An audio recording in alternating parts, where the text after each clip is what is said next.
AVC Sports presents high school football. This game is brought to you by Doan Ford, patrons Buckeye Mutual Insurance, WB Green, West 40 Auto Sales, Southeastern Med, Abels, Valentine Insurance, AMG Vanadium, Dirtworks, TK Auto, and White Pillars Christmas House.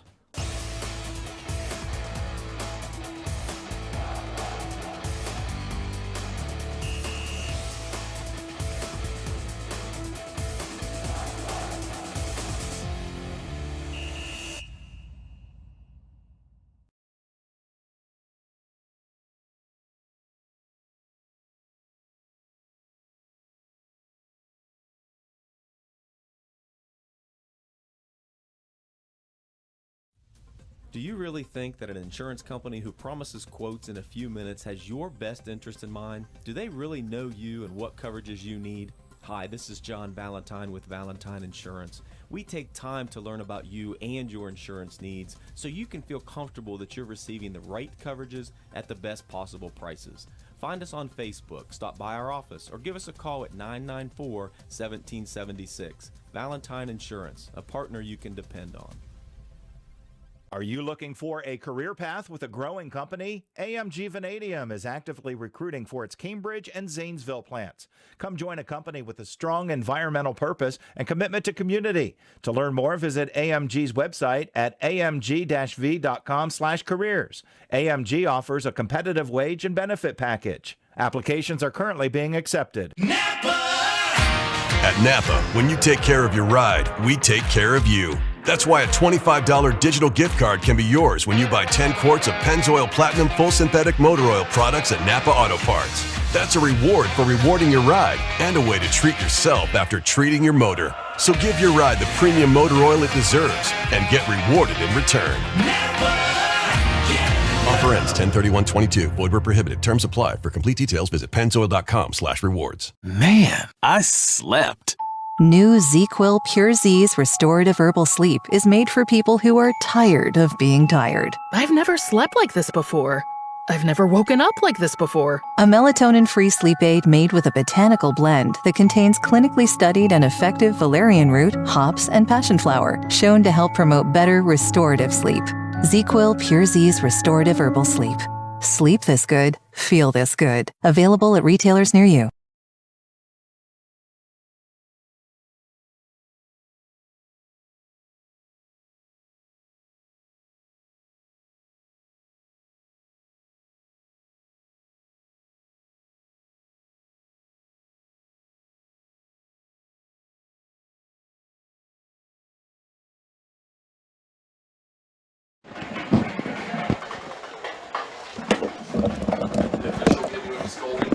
Good evening, everyone. It's week 4 of the Ohio high school football season as the Coshocton Redskins visit New Concord, Ohio to battle the John Glenn Little Muskies. I'm Dave Hilliard, and along with my partner, Dr. Richard Hall, we have all the action on NASH Icon 107.9 and 98.5, as well as the YRPtv YouTube channel and also the YRPtv Facebook page. This is somewhat of a historic game tonight. Even though the two teams have scrimmaged over the years, this marks the first meeting between the two schools on the football field in regular season play since 1923, a game that Coshocton won 19-0. In 1922, Coshocton prevailed over John Glenn as well, 45-2. Last year, one of the first scheduled encounters they had was canceled due to COVID. To start our pregame show sponsored tonight by TK Auto Services, let's talk about what's happened to both teams to start the season. Dr. Hall, it's been a rough one for both teams so far. Boy, it sure has, but in John Glenn's case, coming in at 0-3, but played 3 really good opponents in weeks 1, 2, and 3. A 33-6 loss to Fort Fry in week 1, then off to Bloom Carroll for a loss in week 2, and then a loss at New Lexington last week. But those opponents, Dave, are a combined 9-1. So when you look at that schedule for John Glenn, hopefully for them they can get on the winning ways tonight. It's been a similar tale for Coshocton, coming in at 0-3 as well. Had a tough loss to Maysville last week. So someone's going to get their first win tonight, and but we, on paper, we think this could be a pretty good football game. And overall, I guess the history of the rivalry, it's 2-0 Coshocton, which just seems really, really strange to me that schools that really aren't that far apart have never played a regular season football game in almost 100 years. So John Glenn also looking to get their first victory overall in the series against Coshocton. So as we said, they won those two games in 1922 and 1923. And as you said, John Glenn has played some really good football teams so far. I think the surprise there, New Lex being undefeated right now, going in this week, playing West End tonight. That's going to be a good football game. Two small school division teams battling tonight. The road ahead really doesn't get much easier for these teams either. Next week, John Glenn will host Sheridan, who's 2-1, and Sheridan is just going to be Sheridan. Sure, that's a big rival for John Glenn, and they will tell you that Sheridan week is a little bit different, not in terms of preparation, but in terms of the mental approach that the kids take, because that's a big rivalry. It has been for years. But with that being said, they've got to focus on tonight. And, Coach Edwards said in the preseason that due to the losses to graduation, and, of course, Colt Emerson did not play this year as he's pursuing a baseball career, that there would be some growing pains due to a lack of experience. But these kids have seen a lot of winning in that Muskie locker room. So, it's just going to take a matter of time until they find their identity, get comfortable, and tonight may be that night. And you mentioned Colt Emerson, and I'm going to have to give the young man a shout-out. He's representing Team USA in the 1800 World Cup baseball tonight, as a matter of fact.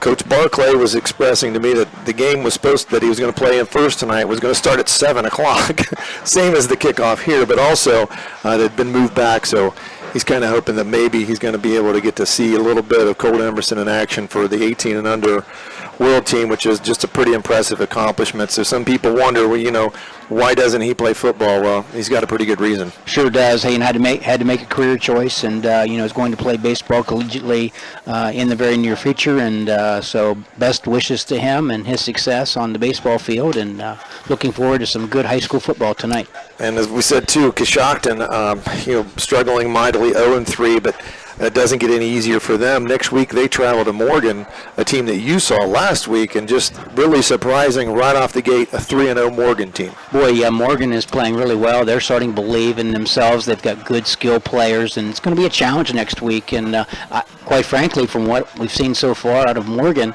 it's going to be a challenge every week for their opponent. They're pretty good. Coshocton, as we said, they're 0-3, and they've struggled mightily. They've scored 14, 7, and 12 points. They really struggled against Cambridge, who has an experienced front three and then a front seven that just gave Coshocton a lot of problems. Their lone score came in Caden Whitus had a breakaway. It was about a 40-yard run for a touchdown, and that's all they could muster. They've had some special teams issues as well. Cambridge scored on a punt return touchdown and had another one called back on a penalty. And then last week, a game that Coshocton was leading 12-0. They had, possibly their first win in sight, and then all of a sudden it gets taken away because ends up Maysville had just kind of chipped away, kicked a couple field goals, and then returned a punt 76 yards for a touchdown in the fourth quarter that basically gave them the lead and stole a victory for Maysville over that Coshocton team. We are currently in the middle of our pregame here. Pregame, again, sponsored by TK Auto Services. Looking forward to kickoff here about 7 o'clock. Beautiful sunny evening here in New Concord. A little bit toasty. I could use some cooler weather for a football game. It's going to be right around in the high 70s, low 80s here when we get kicked off. The sun is a bit of an issue, I think, the way this field sits.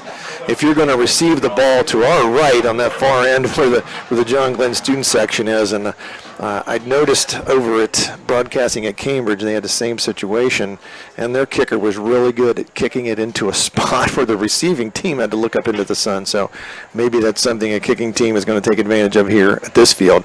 That remains to be seen. But we will take a quick break and run a couple of ads, pay some bills, and we'll come back and we'll talk some more before this game starts. You're watching and listening to high school football on AVC Sports. They were there for us, and this Veterans Day we're giving back. This is Russ Abels from Abels Heating, Cooling, and Electric. We've partnered with Amana to give new furnaces to 2 local heroes in need. Whether they're active duty, a veteran, or a surviving spouse, if you know someone who could use help staying warm this winter, tell us. See the details and make your nomination by October 21st at heatforourheroes.com and help Able serve those who served us. White Pillars Christmas House is a proud sponsor of Muskingum County High School football.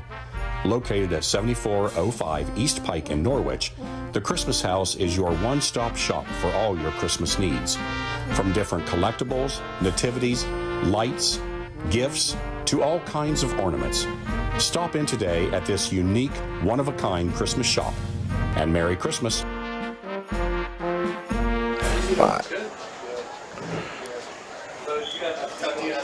I will. Back at John Glenn, 5 minutes away from kickoff here. John Glenn getting ready to take the field in this football game. As we said, first game between these two schools in regular season play in 99 years. So a little bit of a lapse in time since they played in the regular season, but both teams in the past, just looking back here, Dr. Hall, at their last 10 season, John Glenn has experienced some success here in the past 10 years, and as you said, those kids wearing those uniforms, they're used to winning, and hopefully, at least since I have lived here since 2019, it seems to me that John Glenn has found a way to improve over the course of the season. They maybe lose one or two early, and then they find a way to get better and win some games at the end of the season. Last year, just a magnificent coaching job, I thought, by the John Glenn staff, because injuries galore to that team, and they ended up playing a lot of young kids. And those kids got some valuable experience, so now, you're putting some more experienced kids out on the field, but very tough for them last year fighting a bunch of injuries. Sure was, and you're right. They had some young kids step up, really play well, and then they had an injury a couple of years ago that allowed tonight's starting quarterback to play a little bit. Right. A couple of years ago at Warren Locals, what I recall, stepped in there and played really well. So, they have a little bit of experience, but now these kids are being counted on as starters, and it does take a while to go through those growing pains, but you're right. John Glenn has a history of getting better every week, and I think we'll see that start tonight. Once again, our pregame show brought to you by TK Auto Services, and we have a bunch of fine sponsors tonight, which I'll go through here quickly. And again, we appreciate these people sponsoring our broadcast throughout the season. Doan Ford, Patrons Buckeye Mutual Insurance Company, WB Green, West 40 Auto Sales, Southeastern Med, Ables Incorporated, Valentine Insurance, AMG Vanadium, Dirtworks of Ohio, TK Auto, and White Pillars Christmas Store, all fine sponsors of our broadcast tonight.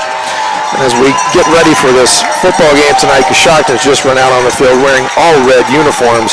It's going to be easy to distinguish between the two teams on the field tonight, Dr. Hall. We're going to be able to find it. The red uniform, white uniform, I think I've got that one. So starting tonight on the John Glenn offense, across the front, Nick Zanders, Noah Scheffler, Gunnar Fox, Clay Matthews, Ethan Durwachter. Those kids going to open the holes for the John Glenn offense. Noah Winland will be running the show, quarterback. Lincoln Gilcher, Ryder Rock in the backfield. Nathan Walker, Gates Thompson, Lane Hall, all receiving the football on the ends for John Glenn. John Glenn defensively going to start Ethan Durwachter on the defensive line. Brandon Baker, Gunnar Fox, all three experienced defensive linemen for John Glenn, and linebackers Cameron Barnhouse, Connor Sensabaugh, Cash Smith, Nathan Walker, and in the defensive backfield Jake Johnson, Kobe Shade, Lane Hall, and Ryder Rock. Coshocton has won the toss, but they have deferred, so John Glenn is going to receive. Caden Whitus has the ball teed up on the 40-yard line, and we're about ready to get this Friday Night Lights underway here in New Concord, Dr. Hall. Should be an exciting night. Someone's going to walk away tonight with their first win, so both teams are ready to play. First win for somebody tonight, and the people here supporting the white-clad John Glenn Little Muskies are sure hoping it's going to be them tonight. Whitus runs up to the ball, kicks it. It's end over end, coming down, and that's falls in. It's on, and Rock has to dive on it. He thought he was going to catch it there, bounced in front of him, and did one of those backspins on him and went right back towards the Coshocton, the oncoming coverage team, and they were lucky they jumped on it And that's going to be placed right at the, I'm just looking for the officials, where he's going to put his foot down on a 24-yard line. So John Glenn starts an offense on their own 24 here to get this offensive series started. As we said, Noah Windland running the show at quarterback for John Glenn. Got a little bit of a delay here. Getting our play clock operator going here as he stands next to me here. Dave, and that sun might have been an issue for Ryder Rock right there. We talked about that, and it was kicked his direction, and you alluded to the sun's problem in pregame, and his reaction to that ball, he might have blinded him a little bit, and he had to make a quick decision there. I think you're exactly right, because the sun is setting, it sets right behind the press box that we're in, and it's kind of angled across the field here, and that ball, the way that was in the air, Rock was coming up on it, and it's kind of like he maybe lost it a little bit, so tough for him, and we are having a little bit of a delay here. The chain gang having a little bit of problem down there. It could be that the chain broke. They're having a discussion down there on the sideline. While they're trying to figure that out, we'll take a quick break.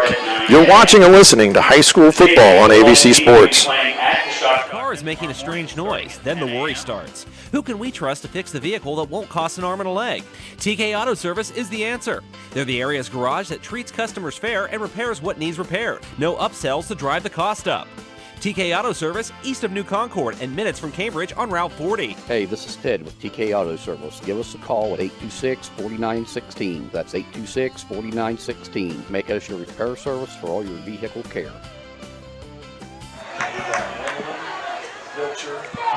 All right, first play from scrimmage. Windland in the gun. Hands it off. Gilcher running to his left. He's got a little bit of a hole. Fights upfield past the 30-yard line out to about the 34-yard line. Nice pickup. Almost a first down, I believe.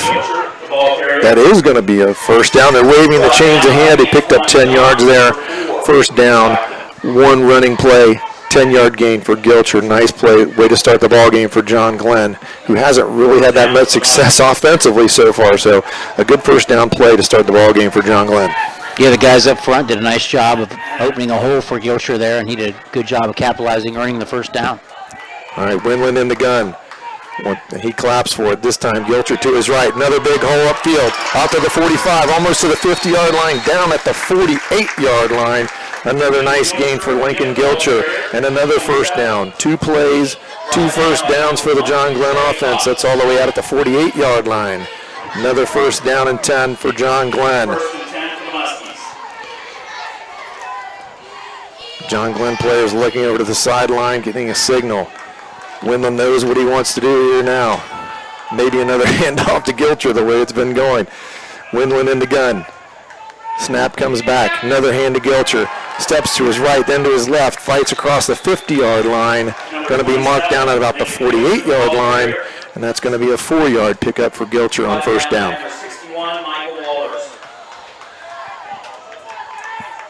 Nice opening drive here to start for John Glenn. 3 positive plays in the running game, and I know that's what Coach Edwards would like to do, is establish the running game. Exactly. Gilcher, 3 carries already, 29 yards, so running game is alive and well. Windland in the gun. Gilcher steps up right next to him. He's got his man in motion. That's Rock. He's going to hand it to Rock on a jet sweep. He's running to his left. Tries to cut up field and does get a couple of yards out of that one up to the 45-yard line. Gain of about 3 there. Nice little stretch play there for John Glenn. Going to bring up a third down and about 3 yards here for the Little Muskies offense.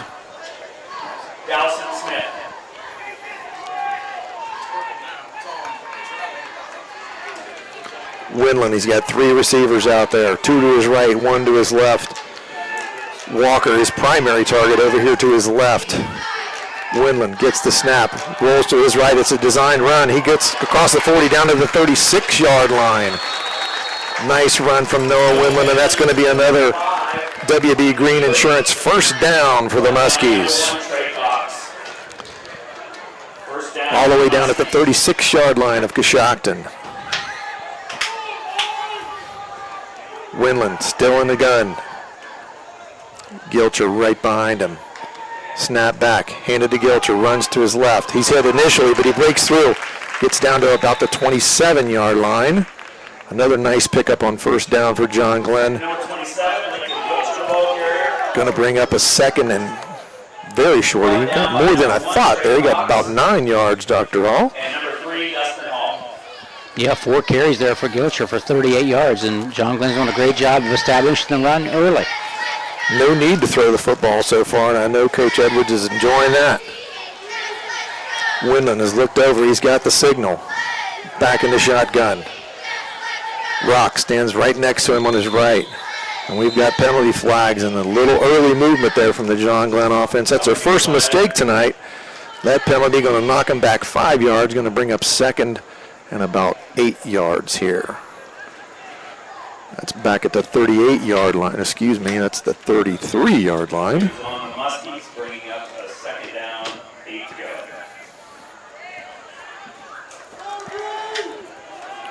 Windland gets the signal. Formation's being reset here. Walker to his left. Lane Hall, Gates Thompson to his right. Rock in the backfield.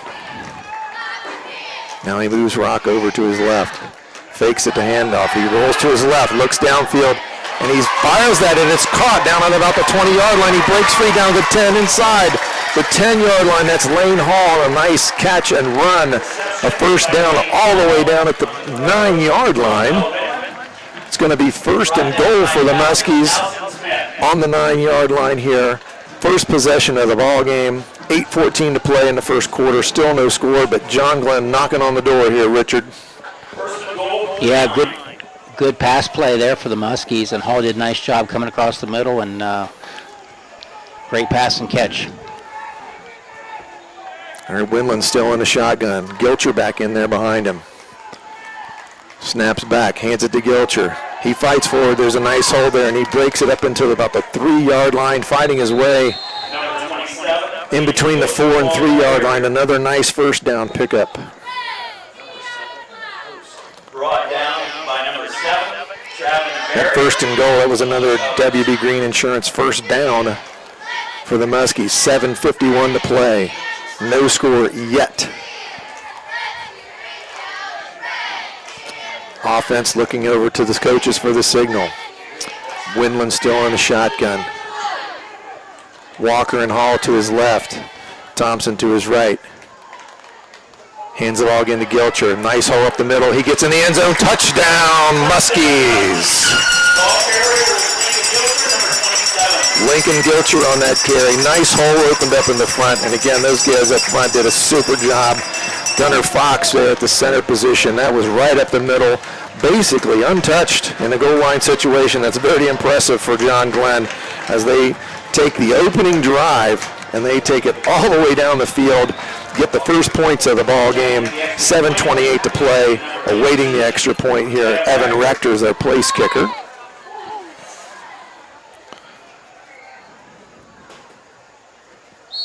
The kick is up, and it is good.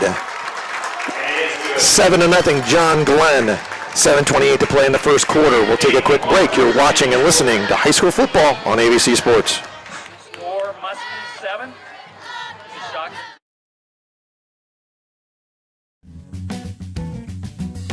Whether you are experiencing pain in your knee, tingling in your fingers, or a sore back, Superior Med Orthopedics is here for you. Their patients' health and safety is their top priority, and they currently offer telehealth visits for your initial appointment. Take comfort in knowing when you come to their facility, they're following all protocols to ensure you remain safe. Find out all their team offers by visiting seormc.org today to learn more.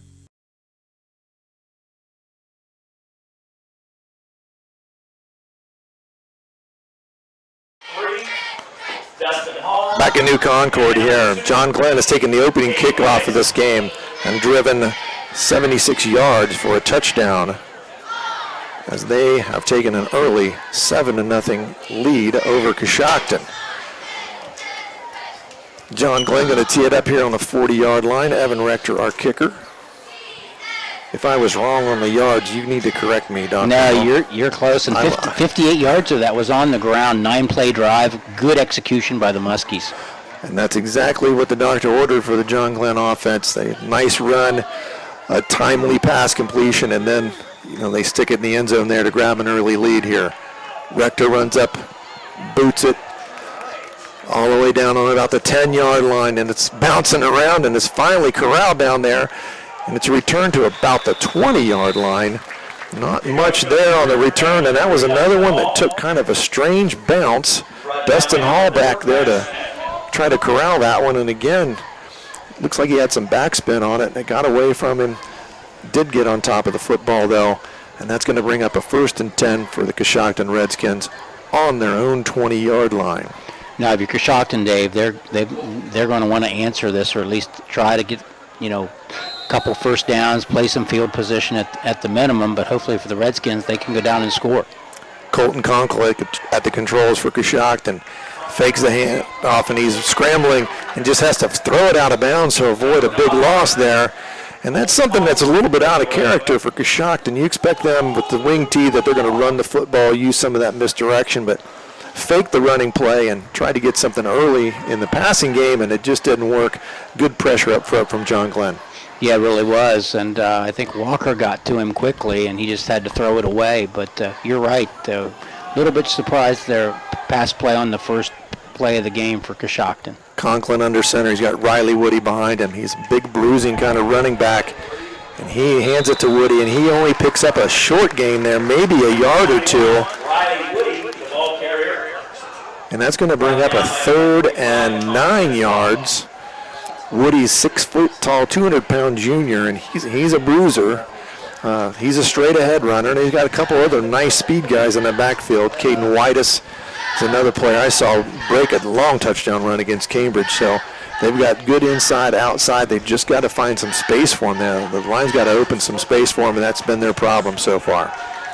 Conklin under center again. Woody behind him. He's got one receiver. He's going to roll to his left. Good pressure from John Glenn. He's dumped it off there. And that went to Antoine Johns. And he fights ahead. He gets out to about the 25-yard line. But that's not going to be enough for the first down, and that's going to bring up 4th down and 5 for Coshocton on their own 25-yard line. Yeah, good defensive stand there for John Glenn here in Coshocton's first possession. And again, good pressure there, and that's the key if you're going to stop anybody offensively. If your defensive line gets penetration and just can create some havoc, you're going to make it really hard for the offense, and that's what John Glenn managed to do on that first possession. Whitus back in punt as a punter here instead of a running back here for Coshocton.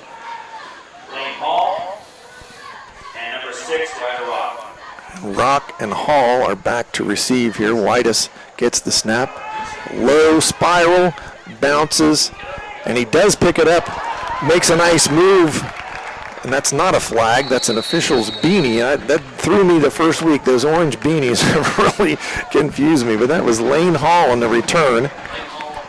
And he's got it out to about the 43-yard line. Dangerous pickup there. I thought he was just going to let it go, but last second he did pick it up. Made a nice little return there. Got some really good starting field position here for John Glenn on their own 43. Sure did, and if your coaching staff, that makes you a bit nervous when all of a sudden that's the last decision is the very last second, pick that thing up, and normally you want to stay away from it there, but Hall did a good job picking it up and turned it into a positive gain. All right, John Glenn back on the attack. Winland in the shotgun. Brings Gilcher right to his left side. Hands it to Gilcher. He stops, cuts back, up the middle of the field, up across the 50-yard line, and all the way out to the 48-yard line of Coshocton. Another nice 9-yard pickup on first down. Going to bring up a 2nd and 1 here for the John Glenn offense in Coshocton territory. And John Glenn's done a great job of establishing the run, and you can tell Coach Edwards and his staff's going to go back to it until they stop him. You know it. I'd ride Gilcher as long as I could here. Winland claps for that snap, hands it to Gilcher, goes to his right, and he's taken down in the backfield. He was looking for some room, couldn't find any. Nice defensive play there. Looked like Dustin Hall came up from his linebacker position and made a nice tackle there. Got Gilcher for a loss there, so we're going to bring up a 3rd down, long 3 or maybe 4 yards here for John Glenn. We talked earlier about injuries from last year for John Glenn, and Gilcher was one of those that benefited from that injury and got a lot of playing time last year. Got some valuable experience. 4:24 to go here in the first quarter. Muskies lead at 7-0. Windland in the shotgun.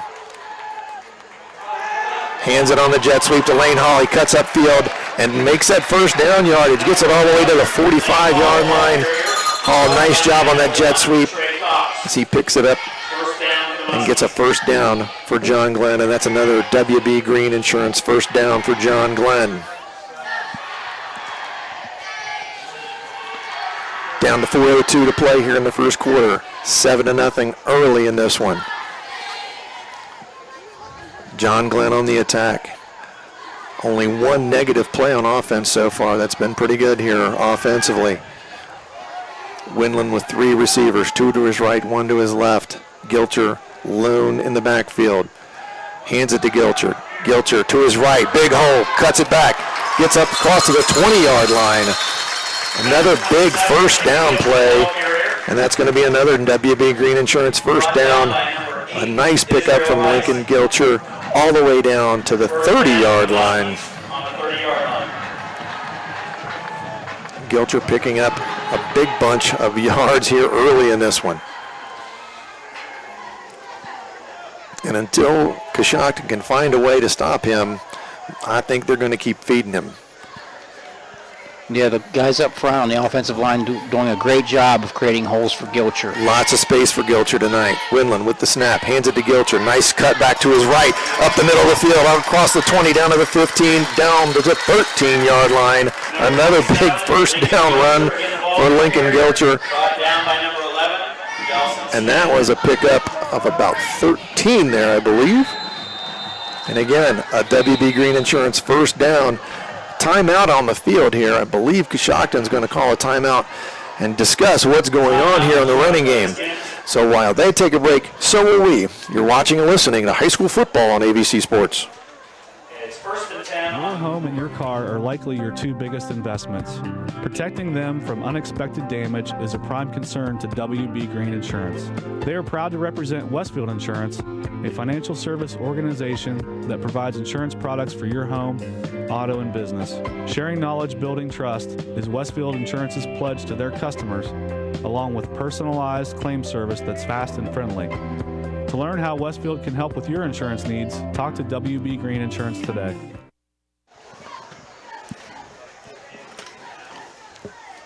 2:58 to play here in the first quarter. John Glenn leads Coshocton 7-0, but they're knocking on the doorstep again. Another nice drive has the Little Muskies all the way down at the Coshocton 13 with another 1st down. So far, John Glenn dominating the game on the ground. Gilcher been able to pick up yards at will here. And how many do you have him for unofficially so far? Unofficially, 10 carries, 84 yards. So 8.4 yards a carry. Good math skills here. So I can divide by 10 all day. Perfect. Windland still in the shotgun. Hands it to Gilcher, straight ahead. Working forward, trying to get a couple yards. Nothing much there. Good. A lot of defenders converging on Gilcher there. Still managed to pick up a couple there, but not much room there. Hall on the tackle again there, and Unger from their linebacking spots did a nice job getting him to the ground early. Going to bring up 2nd and 9. Very short gain there.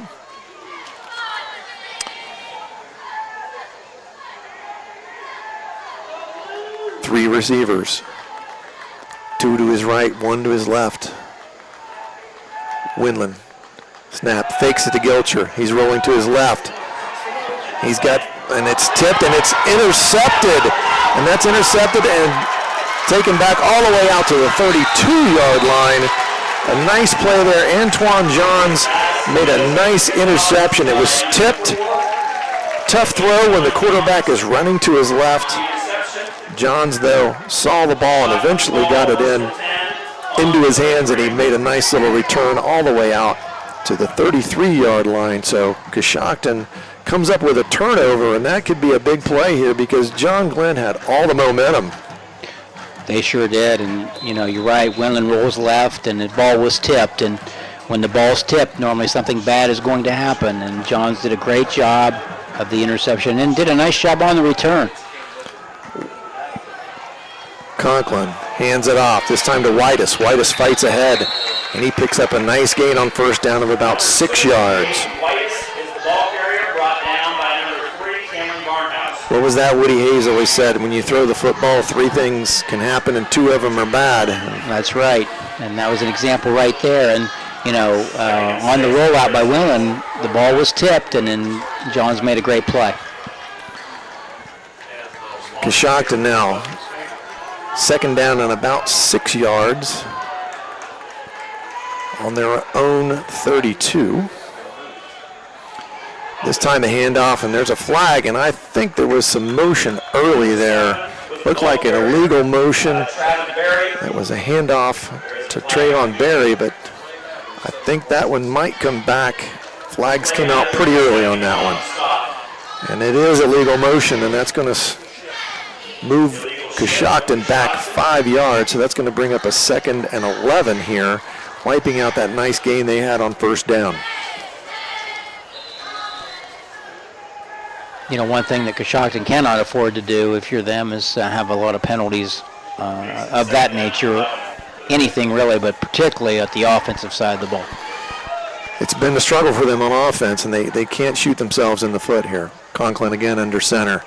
Hands it to Whitus on a little sweep, and he can't get around the corner. He does get the corner, and he does get that first down. A nice job by Whitus. That point of attack, that block right there on that corner to let him get that corner, that was one I thought there might have been a flag come flying in, but there was not. And they did call a flag. Okay, I didn't see it come down, but they did call it. I thought that could have been right there at that point of attack where Whitus was getting the corner, and that's a block in the back, and that's going to move Coshocton back again, negating what would have been their first down of the ball game. Yeah, that was an 11-yard gain or so, and just that's wiped out by that penalty. So John Glenn was fortunate there that penalty happened because that actually was a good play by Whitus, but was wiped out on the block in the back there. Whitus is low to the ground, and he has some quickness. Like I said, he broke in a nice run against Cambridge there in week 2. He's got some speed. Conklin hands it off to his bruiser in the backfield this time. That was Woody. Woody does a nice job, picks up a few of those yards that they lost on the penalty. That's going to be out of the 30-yard line and going to bring up a 3rd down and about 13 here. Clock winding down here in the first quarter, 19 seconds left, and it looks like Coshocton might be content to let that clock run down here and go have a discussion about this 3rd and 13 play that's coming up. And I think that's what they're going to go ahead and do, as we're down under 5 seconds now. And that's going to bring us to the end of the first quarter here in New Concord. John Glenn 7, Coshocton nothing. We'll be back. You're watching and listening to high school football on AVC Sports. 7-0. I'm not buying till I check Doan Ford. Most of us are faced with uncertainty every day. Your job, your finances, sporting events, schooling for your children, and so much more. With so much uncertainty surrounding you, there's one auto dealership that you can be certain about, and that's Doan Ford. You can be certain that you'll always get a great deal and the best service afterwards. In business for nearly 60 years has given Doan Ford the reputation of being a strong, reliable dealership. Be certain. Choose Doan Ford. Online at DoanFord.com. Are you looking for a career path with a growing company? AMG Vanadium is actively recruiting for its Cambridge and Zanesville plants. Come join a company with a strong environmental purpose and commitment to community. To learn more, visit AMG's website at amg-v.com/careers. AMG offers a competitive wage and benefit package. Applications are currently being accepted.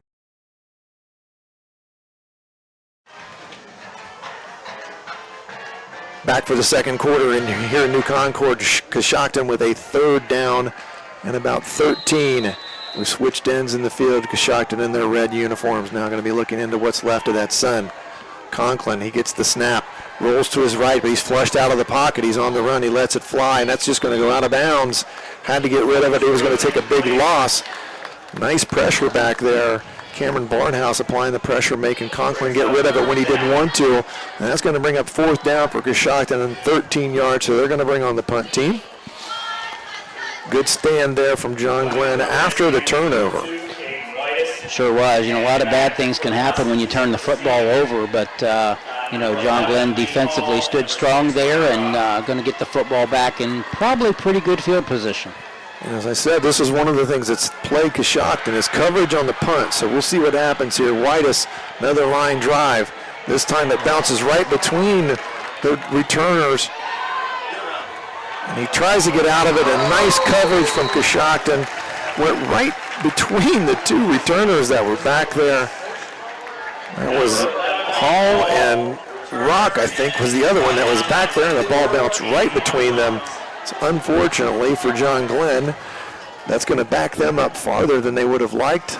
And I think you gave him the radio curse, Dr. Hall. You said it was going to be good position. I might have, but pretty good punt by the Redskins there. Got a nice bounce on that. And they got a nice bounce, but John Glenn did a nice job of handling that because that could have been disastrous as well by the way that ball landed, but John Glenn did a good job making the recovery there. That's marked all the way back on the 17-yard line. So 1st and 10, John Glenn, 11:41. We just started the second quarter here, so 11:41 until halftime. That punt, in fact, kind of initiated our quarter here. Winland back in the shotgun. His last pass attempt was intercepted. This time he hands it to right of Rock. Rock off to his left, and he's got some room out there, and he bounces around the edge and gets it out to about the 25-yard line. Nice 8-yard pickup there on 1st down. That's one thing John Glenn has the ability to do with Gilcher and Rock. They can hand the ball off to a couple different guys and have success. Rock, another guy due to injury last year that got a lot of playing time as a freshman and really developing into a nice player. Absolutely correct there. Winland gets the snap, hands it to Rock again. Rock fights ahead. Not much doing this time. Might have picked up a yard if he was lucky. Pretty much stopped at the line of scrimmage. 3rd and short now for the John Glenn offense. 3rd and 2 here on their own 28-yard line. Excuse me, that's back at the 25-yard line. Bad vision here. Should be better. We're closer to the field. Should have been able to get that one. Winland puts his man in motion. That's Hall. Hands it off to Rock. Rock cuts back. Little opening there, and he gets out across the 30-yard line, all the way out to the 33-yard line. That nice cut back there from Rock in the hole, and he gets that 1st down yardage, and that's a WB Green Insurance 1st down for John Glenn, all the way out at the 33-yard line. Quickly to the line of scrimmage here. Winland rolls to his right, throws it back to his left for Walker. Walker's got it. He turns upfield. He's weaving in and out. Now to the 40, 50-yard line, 45. He brings him down in Coshocton territory all the way down at the Coshocton 41-yard line. Nice misdirection there from the John Glenn offense as made it look like the Winland was running. It was going to roll to his right, threw it back to Walker in his left. Walker made nice yardage there all the way down to the Coshocton 42-yard line, and that's a WB Green Insurance 1st down for John Glenn.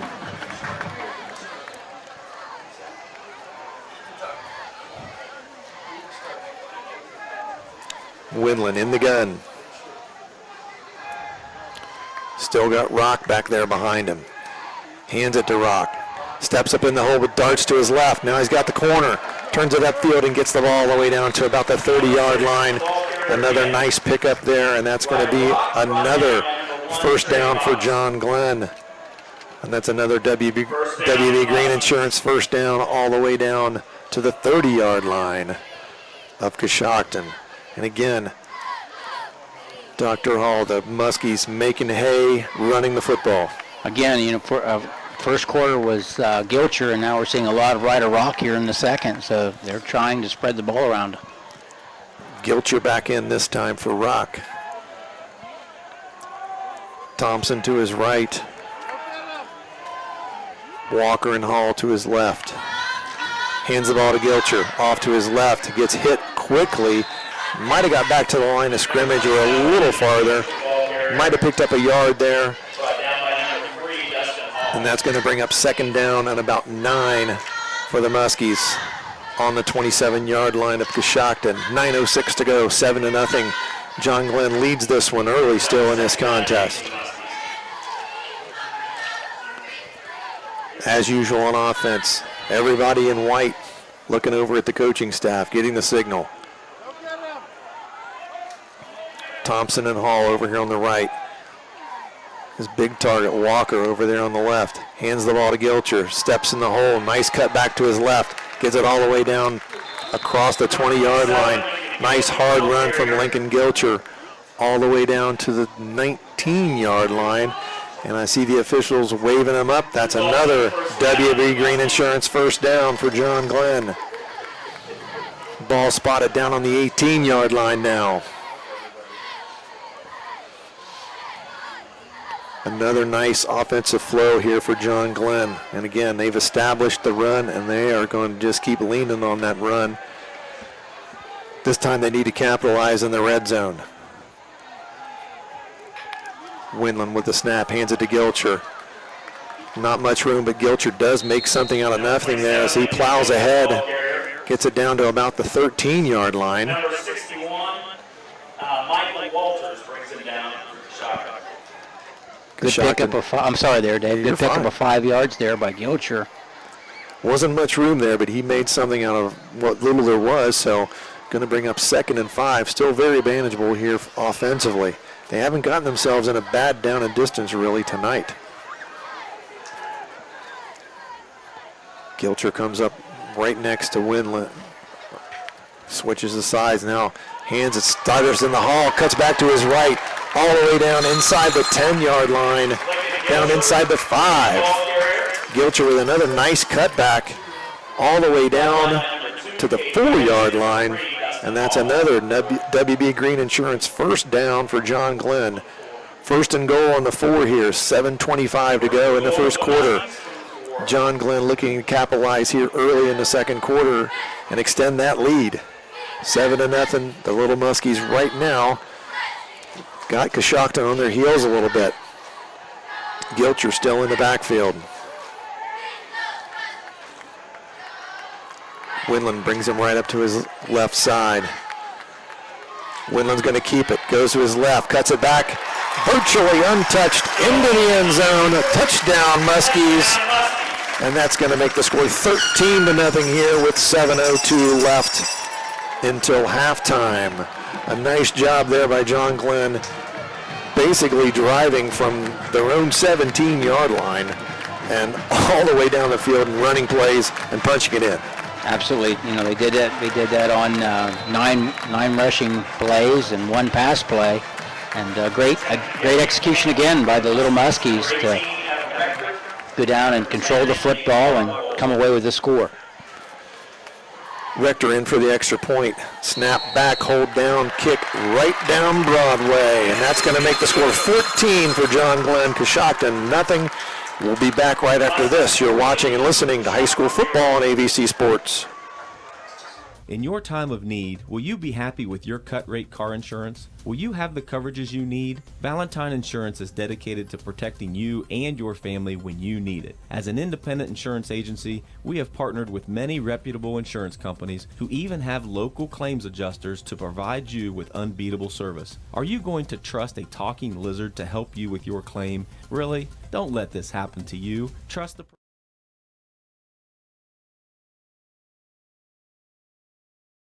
For the Muskies is number 18, and Rector. Back to receive for Coshocton is number 2, Caden Whitus. 7:02 here until halftime. John Glenn has just extended their lead now 14-0 over Coshocton.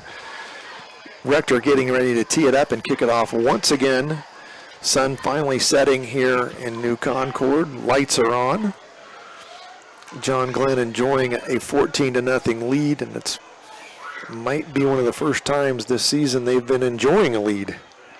Absolutely, and the way they've got their lead, they have to be really happy with. They've had great execution. If you take the interception out of that on their second possession, they've done a nice job of executing. And Rector kicks it off, taking it to 20 or 15-yard line all the way back out, and he's made a nice return all the way out to the 40-yard line before he's shoved out of bounds.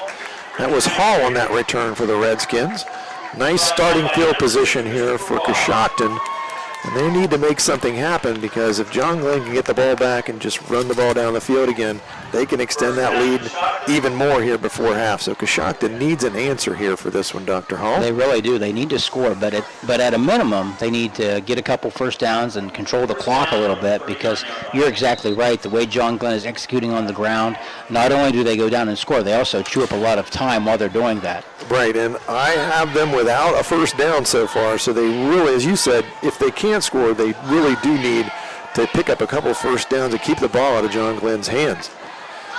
Conklin still running the show here. He hands it off. Stepping over the defense there was Johns, I believe, and he gets about a nice pickup of about 5-yard line. And that's a nice 5-yard pickup there on first down for Coshocton, something they desperately need, something good to happen to them on first down, and string together a couple of plays here.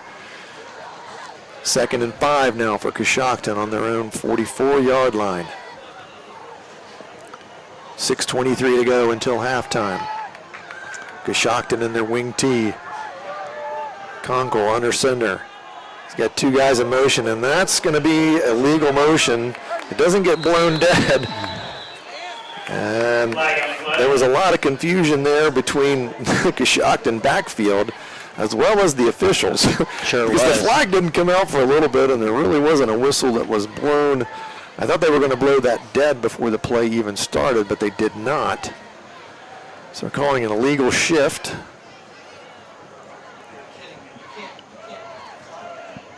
And they can take their pick on the shift, because there was so much disorganization. There was more than one penalty on that play right there. And I think John Glenn declined the penalty, because that's going to, there was a loss on the play, so that's going to bring up 3rd and 9. And it wasn't a dead ball foul, so I guess they can decline that one. So going to be 3rd and 9 here. Conklin hands it off, and nowhere to go for Woody, and he is shoved back. Nice interior defense there.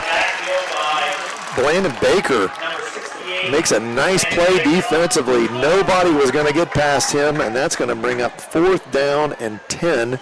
And again, Coshocton cannot get a first down, and they're going to have to punt. They can't try to go for it here. It's still only 14-0, but they can't go for that and give John Glenn a short field if they don't make it. So White is going to punt again. 3 possessions for Coshocton, all have ended in 3 and outs. And back here we've got Ryder Rock. Back on the return again. Whitus, nice kick this time, backs Rock up. He muffs it, but there's a John Glenn play right there. He can't get on top of it, and I think Coshocton has fallen on it. And another miscue from John Glenn. That tipped interception, and this time it looks like a muffed punt that Coshocton did not get.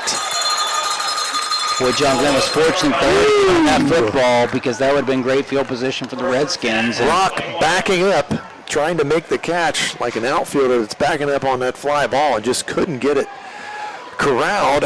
He had his hands on it but couldn't bring it in, and was on the turf. I thought initially John Glenn had it, but then it looked like Coshocton had it, but John Glenn does fall on the football, and they're going to take over on their own 21-yard line here with 4:57 to go until halftime.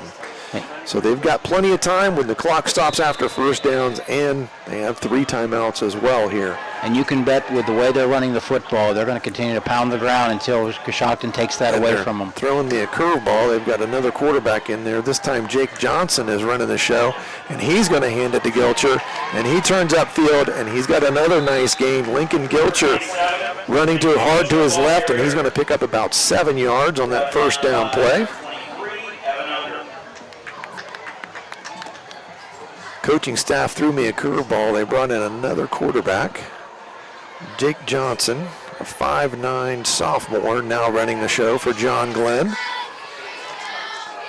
Johnson in the shotgun. Snap back. Rolls to his right, throws back to his left for Walker. Walker snaps it. Gets up. He's carrying a couple defenders before he gets some help, and they bring him back and throw him down to the ground at about the 34-yard line. Going to be marked at the 32. But that is a first down, a WB Green Insurance first down for John Glenn. And they're now getting a little bit better field position here, out on their 30. What is that finally marked there? On the 32-yard line. Clock running now, 4 minutes to go until halftime. John Glenn leads this one, 14-0. Johnson takes the snap, hands it to Gilcher. Gilcher picks his way for a couple yards inside. Tough running, gets it up to about the 35-yard line. A short pickup there of about 3 yards, maybe even 4. Second and a long 6 yards or maybe 7 here to go for John Glenn. Clock running, 3.5 minutes to play. John Glenn not in a hurry yet. Johnson now the quarterback. In the shotgun. Still 3 receivers. Gilcher in the backfield with him. With the snap, he rolls to his left. It's a design run. A nice cut, gets up over the 40-yard line and is brought down at about the 43-yard line. And that's a WB Green Insurance first down for John Glenn. Whitus on the tackle there for the Redskins. John Glenn now at the 43-yard line. 3 minutes to go until halftime with the clock running. Johnson in the shotgun. Snap back. Drops back, looking to let it fly, and he does. He's looking for Walker down the sideline. Walker goes up, and he's in a struggle with the defender. And I think the tie goes to the receiver, doesn't it, Dr. Hall? It does, and Walker came up with it. Walker went up and snared it, but defender was right there trying to wrestle it away from him. Nathan Walker using those basketball skills that we saw last winter to go up and snag that one all the way down to the 27-yard line, and that's another WB Green Insurance first down for John Glenn. Johnson hands it to Gilcher. Gilcher right up the gut, down to the 15, 10. He lost the football.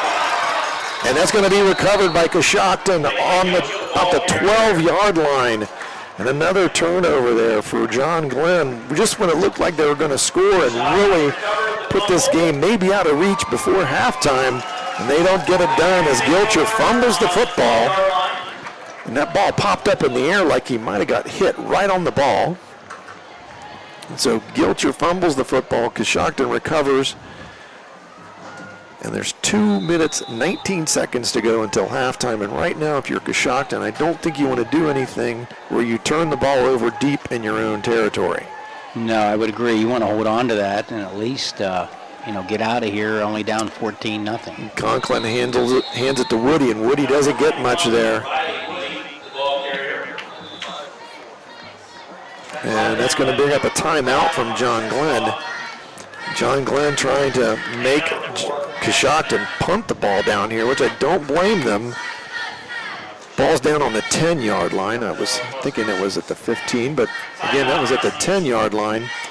Situations here right now, I think John Glenn probably going to try to use all their timeouts, make Coshocton punt the football, because Coshocton, as we've said, has struggled in punt coverage here in a couple of weeks and have given up some big returns for touchdowns.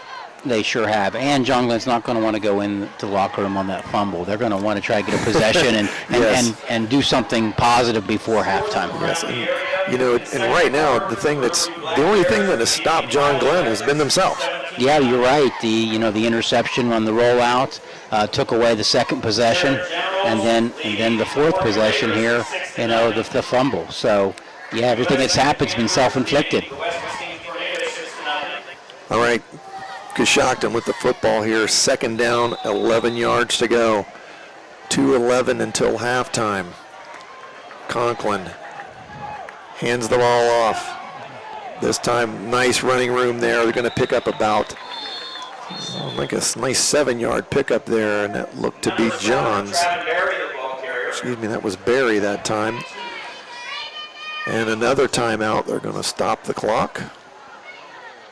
And that's going to bring up a third down and about 5 yards here for Coshocton. So again, yet to pick up a first down here in the first half. They really, really need one desperately here, as they are trying to make John Glenn use their timeouts, and then hopefully if they can get a first down, they can just run the clock out and get in the locker room. The last thing that Coshocton wants is another possession for John Glenn just before the half. Caldwell Redskins leading the Monroe Central Seminoles. That ball's marked where there's going to be a 3rd and 6 play here. Lakewood Lancers 14-0. And Barnesville Shamrocks leading the Shadyside Tigers 21-0. Conklin puts his man in motion. They hand it off behind the line of scrimmage, and he is decked behind the line of scrimmage. John Glenn in the backfield there. And Connor Sensabaugh making a nice defensive play there to bring up a 4th down for Coshocton. They're going to have to punt this thing away with just 2 minutes to go, so not much time off the clock. And again, Coshocton unable to convert. Still do not have a first down here in the first half, but for them, fortunate, they're only trailing 14-0. Yeah, they really are fortunate, and fortunate for them that, you know, John Glenn's had 2 turnovers, and that's taken away 2 possessions, but they've done a great job defending Woody on especially in the second quarter. 3 carries, 0 yards. So John Glenn's done a great job of taking away the Coshocton running game. And Woody had some really nice yards last week in their game, and I read some comments from some of the opposing players that they just thought he was a real physical running back, was hard to bring to the ground. So John Glenn doing a really nice job tonight in containing him and getting him to the ground early, because, as you said, he just hasn't been able to get much, and there hasn't been much room for him to get any yardage as well. No, and you can tell that John Glenn's prepared for him all week because they've done a great job of taking him away. All right, this ball is on the 15-yard line, so 4th down and 7. Whitus back in punt formation. This time we've got Nathan Walker back on the return, as well as Lane Hall. So a little bit different return duo back there.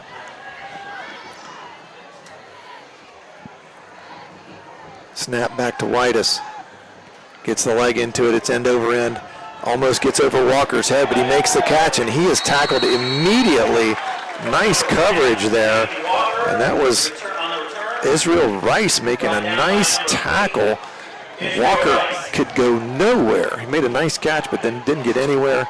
John Glenn going to take over on their 48-yard line here with 1:50 to go until halftime. Yeah, John Glenn does have good field position on the catch there, but you're right. Coshocton special team there did a great job of immediately tackling after the catch, which is good for them, because the last thing they needed was to give up a big play on the special teams. And I would assume, since they've given up a couple of touchdowns, that's been a point of emphasis in practice here in the last week. So nice job there, Coshocton, recognizing something they need to do a better job at. All right, Windland back in here for John Glenn. He's rolling to his left, throws back across his body, throws it to Walker, but Walker's out of bounds. Couldn't get that pass completed to him, so that's going to bring up a 2nd down and 10 from the 48-yard line. Minute 45 to play for John Glenn here until half. This is the 5th possession of the game for John Glenn. They've got 2 touchdowns and 2 turnovers. Coshocton has had 4 possessions, all ended in 3 and outs. So your halftime conversation has got to be offensively for Coshocton. What do we need to do to get something going here in the second half? Windland gets the snap, drops back, little screen pass to Rock. Rock has got it across the 50-yard line, down to the 45. He reaches out for the 45, and that's going to bring up a 3rd down and about 3 yards here. Nice little pickup for John Glenn on that 2nd and 10. Quickly to the line, clock running, they're out of timeouts. A minute 24 to go until halftime. 3 receivers this time to Windland's right, 1 to his left. Windland throws it quickly, and the ball's right through his hands. Another pass that should have been caught, and that was Lane Hall. Hit him right in the hands, and he just could not bring it in. He was open, and Windland fired a strike to him, and that's a pass you just got to catch. Yeah, Fourth down. You're right. Sorry, David. What's catchable? He just didn't make the play there. He'd like to have that one back, I'm sure.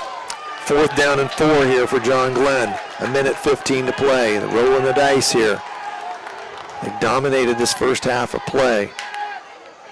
They tried to lure Coshocton into jumping off sides because they go on that clap, and he clapped twice trying to get the snap.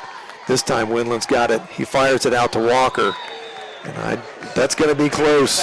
Walker, and they are saying that is a first down. I thought that was going to bring up a measurement maybe, but he picked up the exact amount of yards he needed to get that WB Green Insurance first down. 1:10 now until halftime. Ball spotted on the 41. John Glenn trying to make something happen here before halftime. Winland surveys the scene. He's got 3 receivers to his right. Looks to his right. He's under pressure. He avoids the rush. Tucks it now, fires it out, and it's over the head of the intended receiver, Lane Hall. Nice job avoiding the loss there by Winland. He had pressure right off the snap. Fired it out here, but a little bit high. He was under duress, and that's going to bring up 2nd and 10. Yeah, did a nice job of finding his target, but on the move, he was just a little bit inaccurate there on the sideline, but tried to make a play, just didn't work out for him. 1:04 to play. Clock is stopped here on the incompletion. Hall in motion this time. Screen pass over to the left. And that's to Thompson, and he turns it upfield and gets about a 4-yard pickup there. So that's going to bring up a 3rd and 6 here for John Glenn. Clock running under a minute. 47 seconds to play until half. Snap. And timeout Coshocton there. They had trouble getting a player off the field. John Glenn was trying to snap the football and maybe get an easy 5 out of him, but Coshocton still had a timeout to use. They used it, brings up still a 3rd and about 6 here for John Glenn. 42 seconds until halftime. And if you're Coshocton, Dave, the last thing you want to see happen here for them is a score right before the half with 42. They need to, they need to find a way to get out of here, only down by 14. You're exactly right. They've got to find a way to just make a stop here. Still asking a lot. John Glenn's success tonight offensively has been running the football. Throwing the football, it's been mediocre at best. They've had a tipped interception, made a couple of completions there on some screen passes, but with 42 seconds left and no timeouts, they're going to have to throw the ball up the field a little more here, I believe. Although they are down at the 37-yard line, 36, 37-yard line here. 3rd down. Winland. Snap back. Rolling to his right. Turns it upfield himself. Tries to avoid the defender, gets hit from behind, and he's shoved forward. And that might be enough yardage to pick up that first down. And nope, they're saying that's going to be 4th down. Clock running here, 26 seconds to play. John Glenn hurrying to the line of scrimmage. They got to convert a 4th and 1 here. Winland hands it back to Rock. Rock bounces outside to his left. And I think he's picked up that first down and managed to get out of bounds as well. So that ball is going to be spotted down at the 30-yard line. Another WB Green Insurance first down for John Glenn. Good for John Glenn, first down. And that's down at the 30-yard line now. 14.3 seconds to play. John Glenn maybe 2 shots at the end zone at best here. And if I'm Coshocton, I want to know where Nathan Walker is. And also if I'm Winland, I want to know where Walker is. I'd like to throw it up to him, and that's going to be a illegal procedure penalty there on John Glenn. Lane Hall flinched a little bit early. That's going to back him up 5 yards to make this even tougher. 14.3 to go until halftime. Takes it back to the 36. Again, maybe 2 shots at it here. Yeah. Muskies up to the line here. Walker to his right. He's got 4 receivers again. 2 to his right, 2 to his left. Brings Hall in motion. Throws it, and it's going to get intercepted. Underthrown. And he's got the return all the way back out to the 40-yard line. So again, Johns on the reception, makes a nice return all the way back out to the 39-yard line. And that's going to bring up 1st and 10 for Coshocton. but there's only 4.3 seconds to go, and if I'm Coshocton, I'm just going to kneel on this one and get out of here and have a discussion at halftime. Sure thing, and if you're John Glenn, Coach Edwards and his staff's not going to be happy with the 3 turnovers in the first half. Yeah, that one was that's a little bit of a desperation throw there, and I think he was a little bit of miscommunication with the receivers there because it was way underthrown, and I think the receiver might have been in error on that one. Conklin just going to kneel on it here, and that's going to bring us to the end of the first half here in New Concord. John Glenn 14, Coshocton nothing, and we'll be back with our patron Buckeye Mutual Insurance halftime show after these messages. You're watching and listening to high school football on AVC Sports. This is Russ Abels. Summer's winding down, but did you know this is actually the perfect time to upgrade your air conditioning? Because at Abels, the end of the season means an amazing deal. Call us now. We have system financing, and with incentives and extra add-ons available, the savings really add up. It's a great opportunity, our best offer of the season on a new high-efficiency system. Call Abels and save on your new air conditioning system right now. White Pillars Christmas House is a proud sponsor of Muskingum County High School football. Located at 7405 East Pike in Norwich, the Christmas House is your one-stop shop for all your Christmas needs. From different collectibles, nativities, lights, gifts, to all kinds of ornaments. Stop in today at this unique, one-of-a-kind Christmas shop. And Merry Christmas.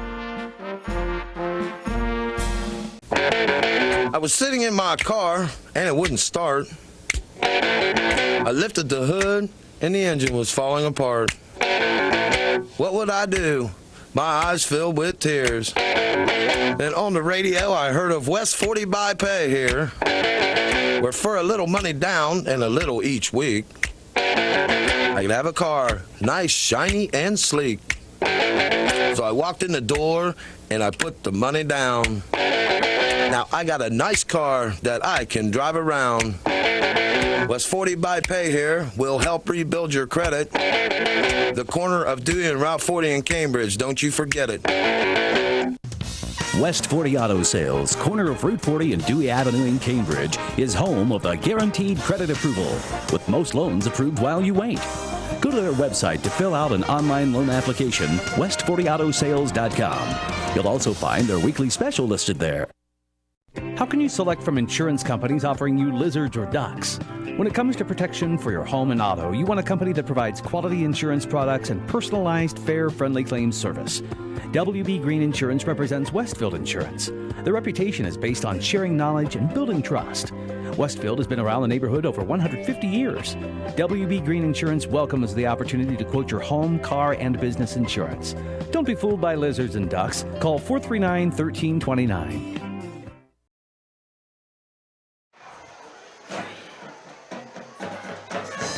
Halftime here at New Concord. John Glenn leads us one 14-0 over Coshocton. It's the patron Buckeye Mutual Insurance halftime show here, and I'll turn it over to Dr. Hall. He'll give us a few offensive statistics here in our first half action. Well, we'll start with John Glenn Little Muskies. I think the first one to talk about is Lincoln Gilcher. Really controlled the running game for the Muskies. First half unofficially 18 carries, 128 yards, and kind of paved the way early for the Muskies. And then Ryder Rock didn't carry the ball in the first quarter. Comes in the second quarter, has 5 carries for 34 yards. Wendland had 2 carries for 8 yards, but and through the air, let's give the backup Johnson some credit. Came in 2 for 2 through the air for 31 yards.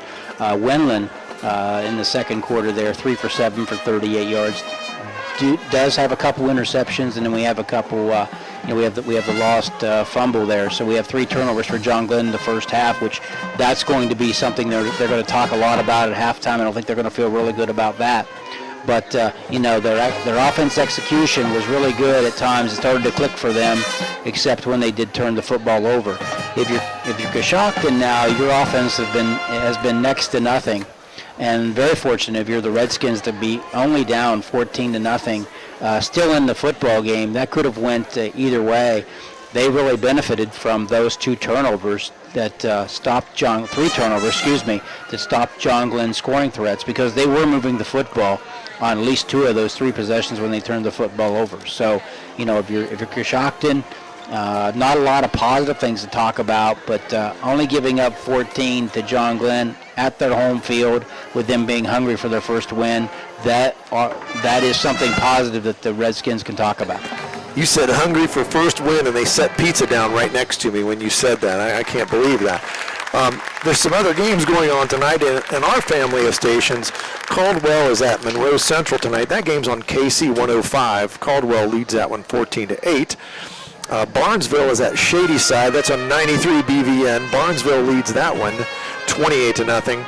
And in another game where 2 teams are battling for their first win, Crooksville is at Meadowbrook, and it is 0-0 at halftime on that one. So does anybody want to get their first win in that one is going to be my question. Tonight, our score here, 14-0 here. John Glenn has scored twice out of their 5 possessions with the football. They've turned it over on the other 3, and that's the one thing I think that really they're going to talk about in the locker room at halftime, and frustrating for the coaches is, the one I think that was it was really just, it's a tip, and you never know what's going to happen. That ball gets tipped up in the air, and all of a sudden the defenders are just licking their chops, So now that was kind of a freakish play there, so to speak, so I can't blame anybody really for that one. The turnover down there, the fumble that Gilcher had, it looked like it just, maybe the helmet hit right on the football and popped way up in the air. And then that last one just was a little miscommunication, I thought, with quarterback receiver there. Scoring plays here for John Glenn. With 7:28 to go in the first quarter, Lincoln Gilcher scored on a 4-yard run, and that ended an 8-play, 76-yard drive that made the score 7-0 after that extra point by Rector. In the second quarter, with 7:02 to play, John Glenn scored on a Winland 4-yard scamper, and that ended a 9-play, 83-yard drive, and that made the score 14-0, and that's where it stands right now. Here in our patron Buckeye Mutual Insurance halftime. And as you pointed out, I think one of those things that Coshocton has just they don't have a first down. So they've got to find a way to string together some first downs, move the chains, get themselves into scoring position, and once you're down there, you got to capitalize, because they just haven't been able to get in any kind of rhythm at all offensively. Yeah, you're right. And, coming in, they knew they had to stop Riley Woody from Coshocton. In the first quarter, had 2 carries for 9 yards. In the second quarter, had 3 carries for 0 yards. So they've done a great job of controlling the running game of Coshocton, which we thought, coming in with Coshocton running the wing T, that's pretty conducive to running the football, that offense. And John Glenn's done a great job of taking that away. But John Glenn is also very familiar with the wing T, because prior to Coach Edwards with Coach John Kelly here for several years, that wing T was the go-to offense for Little Muskies. So they're familiar, and they know how to take that away, and have done a great job thus far of taking away the wing T offense of the Coshocton Redskins. And now that it's, Coshocton is in the MVL, this is a crossover game, big school, small school, so it makes this a conference game for their first meeting, as we said, in 99 years, so it makes it a little bit interesting as well. We're going to take another break here on the Patron Buckeye Mutual Insurance halftime show. And we come back, we're going to show you some action from the band if you're watching us on video. Otherwise, there are some bills to pay and some ads to be ran. So we're going to take a break. You've been watching and listening to high school football on AVC Sports. From the Ohio News Network, this is the Ohio Education Association Tonight in High School Football. Named Best Sports Program in the Country by the National Association of State Radio Networks. Tonight in High School Football is presented by Beck's Hybrids. Now here's your host, Skip Mossick. Good evening, everyone, and welcome to Tonight in High School Football's halftime report here on the Ohio News Network.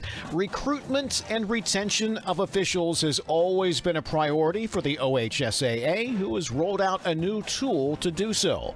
Tyler Brooks, Senior Manager of Officials, will tell us about that next on the Ohio News Network. I'm Scott Demaro, president of the Ohio Education Association, and on behalf of the OEA's 120,000 members, we're proud to bring you tonight's game. OEA members teach in Ohio's public schools and universities. We drive your kids' buses and serve them lunch. We're school nurses, custodians, librarians, and more. And we coach your kids on the field. We believe in great public schools for every student, and we believe our team is always stronger when we stand together, just as we have for 175 years. Every farmer has their reason for why they do what they do. For Becks, it's faith, family, and farming. Since 1937, the Beck family and family of employees have been committed to honoring God and helping farmers succeed. Farming is full of extremes, and we face the challenges with hard work and steadfast determination, delivering quality line of products backed by legendary customer service. We look forward to standing by your side, supporting you as you live out the life you were meant to live. Becks, when it comes to farming, we believe in something more. This is Tonight in High School Football on the Ohio News Network.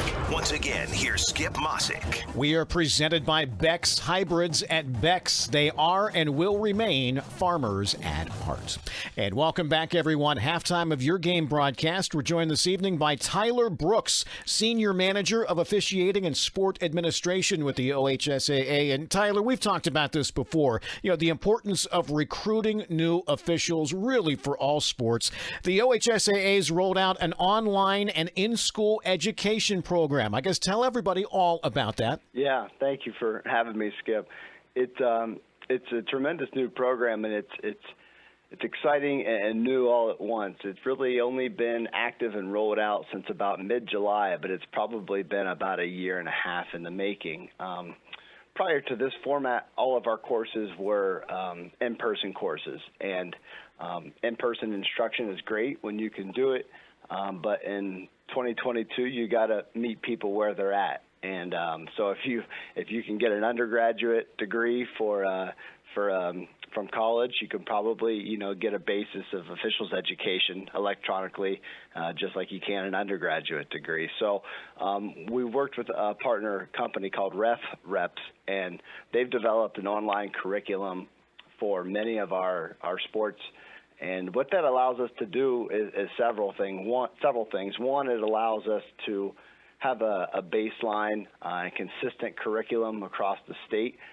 Prior to this model of new officials courses, a lot of it was individualized by the instructor. And when you have great instructors, like we had many of, that worked well. But it was tough from a quality control standpoint.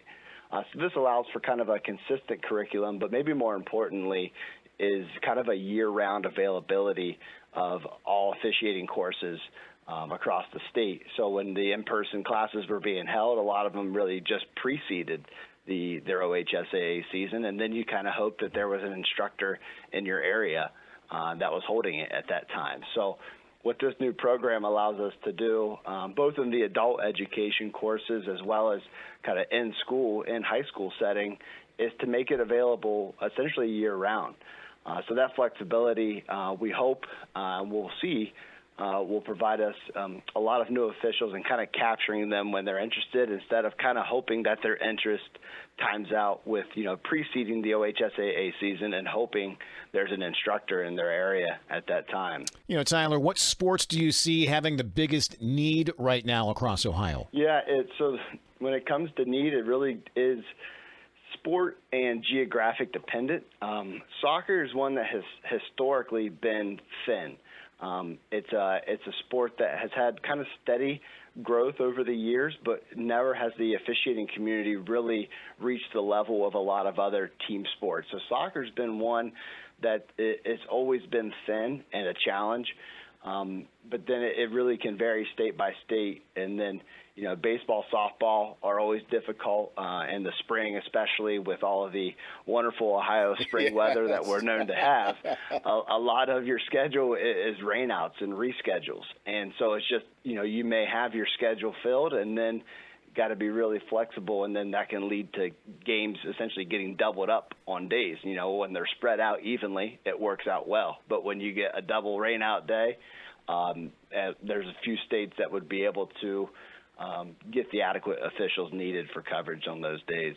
You know, Tyler, you've been an official for years. You know, we often hear people tell us the bad part of being an official. Tell us about the good part, though, and the benefits. You guys aren't doing this for the money. Right. No, I've never met a rich high school official yet.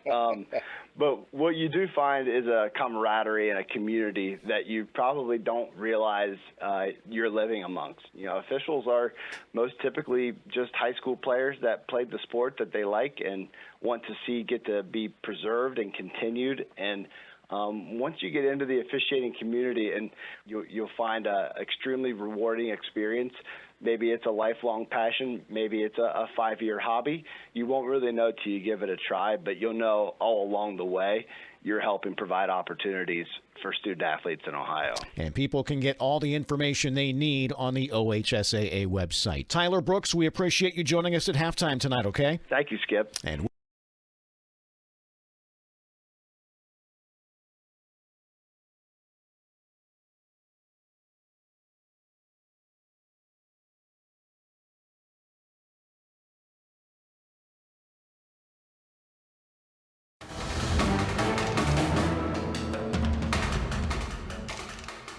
And here's a quick rundown of the Buckeye Tire Pros scoreboard. Some of these scores in the half right now. John Glenn leading Coshocton 14-0. Caldwell over Monroe Central 20-8 at the half. Crooksville Meadowbrook all tied up at 0 at the half. Zanesville leading Lakewood 14-0 at the half. Sheridan and Morgan tied up at 6. That game at halftime. New Lexington beating West Muskingum at the half 6-0. And Tri-Valley leading Maysville at the half, 7-0. I was sitting in my car, and it wouldn't start. I lifted the hood, and the engine was falling apart. What would I do? My eyes filled with tears. Then on the radio, I heard of West 40 by Pay here, where for a little money down and a little each week, I could have a car, nice, shiny, and sleek. So I walked in the door, and I put the money down. Now I got a nice car that I can drive around. West 40 by Pay here will help rebuild your credit. The corner of Dewey and Route 40 in Cambridge, don't you forget it. West 40 Auto Sales, corner of Route 40 and Dewey Avenue in Cambridge, is home of the guaranteed credit approval, with most loans approved while you wait. Go to their website to fill out an online loan application, west40autosales.com. You'll also find their weekly special listed there. Halftime here at New Concord. John Glenn enjoying a 14-0 lead over their visitors from Coshocton, the Redskins. Both teams looking for win number 1 on the 2022 season, and John Glenn well on their way to doing that here. In the first half, they basically dominated. Defensively, they didn't give up a first down. Offensively, they put it in the end zone twice, although they've turned it over 3 times. Yeah, they really have. The defense has been the story for John Glenn. They've limited, Coshocton to 22 yards on the ground on 7 carries. So you can't say that they're not doing a great job defensively. And when they were moving the ball offensively, they were pretty sharp. They just had those miscues on the 3 turnovers that they'll talk about and clean up. But if you're Coshocton, you've got to come out here and try to establish some type of offense because, you obviously want to score, but they've got to sustain some drives just to keep the ball out of John Glenn's hands, or this thing could go south quickly for the Redskins. They're already down 14. So, the first 3 minutes of this third quarter is going to be a big deal in terms of trying to establish some type of offense for the Redskins. If you're John Glenn, on the other hand, you just want to come back out, be hungry, execute, and try to put this thing away. You're exactly right, and that's one of those things. If you're John Glenn, I think you get in the locker room, you're satisfied a little bit that you have led the football game. You're 14-0. Defensively, you're playing well, but you're a little bit frustrated, and you're not leading more than 14-0. I mean, they've had some golden opportunities here. The fumble occurred as down on, it was on the 10-yard line or inside the 10-yard line. So that's a tough turnover to swallow if you're a coach. You're not very happy with that. The tip pass, you can probably live with that one a little bit. And then there at the end, that was pretty much a desperation, where they're trying to throw it and maybe get out of bounds and then throw one into the end zone. So that was a tough situation there. As we move on here in our halftime show, the Patron Buckeye Mutual Insurance halftime show, and again, we've got a lot of great sponsors here for our broadcast, and among those included Doan Ford, Patrons Buckeye Mutual Insurance, WB Green, West 40 Auto Sales, Southeastern Med, Abels Incorporated, Valentine Insurance, AMG Vanadium, Dirtworks of Ohio, TK Auto, and White Pillars Christmas. And speaking of White Pillars Christmas, they are the sponsor for our scoreboard updates, which we found a few scores here. We do a little bit of scrounging around at halftime, and I have some score updates here. Zanesville leads Lakewood 14-0, and then it's a shocker to me. Indian Valley leads Cambridge 31-7. Indian Valley has to be a good football team. Cambridge going into that one 3-0, and really have had their way with all of their opponents, so that's like a surprise to me. Caldwell leading Monroe Central 14-8. Barnesville 28-0 up on Shady Side. And that Crooksville Meadowbrook game, another game like ours, as we said, teams looking for their first win, and that's 0-0. And then another game, and you've said it early and you said it often, that Morgan is pretty good, and they are tied with Sheridan. That was right before halftime. I don't have quite the halftime score, but it was 6 apiece there. And Sheridan is going to be Sheridan, but as you said, maybe Morgan has changed they've changed the attitude down there. They really have, and I had them last week at Philo where they came away with a big win, 7-6, and you can just see that their culture is different, Dave. They have skilled players, but even more importantly than that, they believe they can win. They made big plays late in the game, both offensively and defensively, and I've said this, and I believe this after seeing them and talking to people from down there. Morgan's for real. They seem to be, because it's always one of those, it's let's wait and see until they play such and such, so now, hey, well, let's see if they really are good. They're playing Sheridan, who in and out every year is very physical, going to run the football at you, and one of the teams to beat every year in the MVL, and they are hanging right with them, tie game, and that could go any way here in the second half. So interesting to see how that one ends up tonight. Here, John Glenn 14, Coshocton nothing, as our halftime is winding down. Hopefully, if you're watching on the live stream, you got to see some of the bands performing tonight. That's always a nice little treat here. If you're on the radio, Dr. Hall and I have faces made for radio, so thankfully they're not shoving a camera in our face tonight, too. That's another thing I enjoy. Absolutely. But we do appreciate, again, all of our sponsors and our our scoreboard here, White Pillars Christmas Store, and we appreciate them. They're a new sponsor this year, so we appreciate them coming on board and helping us deliver high school sports there's lots of ways to do it now. It's amazing how radio has evolved. It's not just radio, it's the live streams on YouTube. It's all those things so you can pretty much watch or listen to a high school football game from anywhere. And that's something, if you would have told me that 20 years ago, I never would have believed. But I have a daughter in Madison, Wisconsin, watching the game tonight. So that's something she couldn't have done a few years ago, and we appreciate the folks that we work for at AVC Sports and AVC Communications that they can do this on a weekly basis. I think all the games I've done so far have been video, and you've done some video games. I think we travel ourselves to Philo later on, and that's going to be just a radio game. But again, we really appreciate the idea that you can watch the game as well as listen. And I go back on YouTube. It's kind of strange when you can listen to yourself, but it's been interesting. The camera guys do a great job. Speaking of, we have a really nice crew here again with us tonight. Our producer, Cooper Klobuchak. He's been my producer. He follows me around. He just loves working with me so much. Camera guys tonight, we have Mike Mitchell and Christian Mills, and we appreciate all the work they're doing tonight in helping us bring you this Muskingum Valley League football game here from New Concord, Ohio. We get ready to start the second half. If you remember, Coshocton won the toss, and they deferred, so they're going to get the ball to start the second half, and hopefully they've been able to get in the locker room and have a discussion to decide, hey, this is what we need to do to be successful and get that done out here and execute on offense. They're going to have to they're going to find a way to get people blocked up front. That's been the biggest thing. It seems like John Glenn's front seven has just been in the backfield all night long. And they've only put the ball in the air twice. and they did not have a completion. So they may have to take a different approach. Right. One of the things that John Glenn has had difficulty with is inexperience in the defensive backfield. And, Coshocton in the first half did not try to exploit that at all.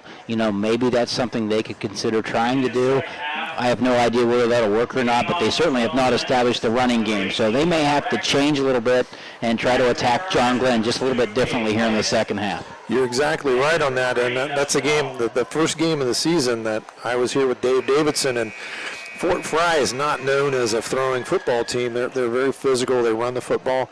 But the passing plays that they had and they were successful with, defensive mistakes in the defensive backfield, as you said there. John Glenn's a little bit young back there, and that might be something that Coshocton can try to take advantage of here in the second half. Our kickoff, sponsored by Valentine Insurance, getting ready to kick off our second half here at John Glenn High School in the field turf. New place to play football. And Rector gets his leg into that one, and it goes down to about the 15-yard line. And that's brought back, and he's got a little bit of space out across the 30-yard line. A nice return there to set up Coshocton. And Hall on the return, and he's got it at about the 30. What are they going to mark that? Somewhere around the 32-yard line. So Coshocton going to set up shop 1st and 10 here on their own 32 to start this second half.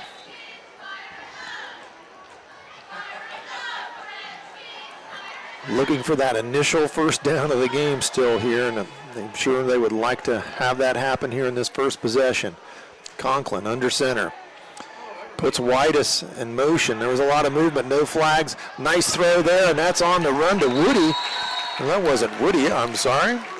It was Evan Unger, the tight end. He rolled to his left and found Unger, and that's going to be a WB Green Insurance first down for Coshocton, and their first one of the ball game. So, Dr. Hall, you were right on the money there, that analysis. Maybe they needed to open up by throwing the football, and they did, and picked up a nice first down.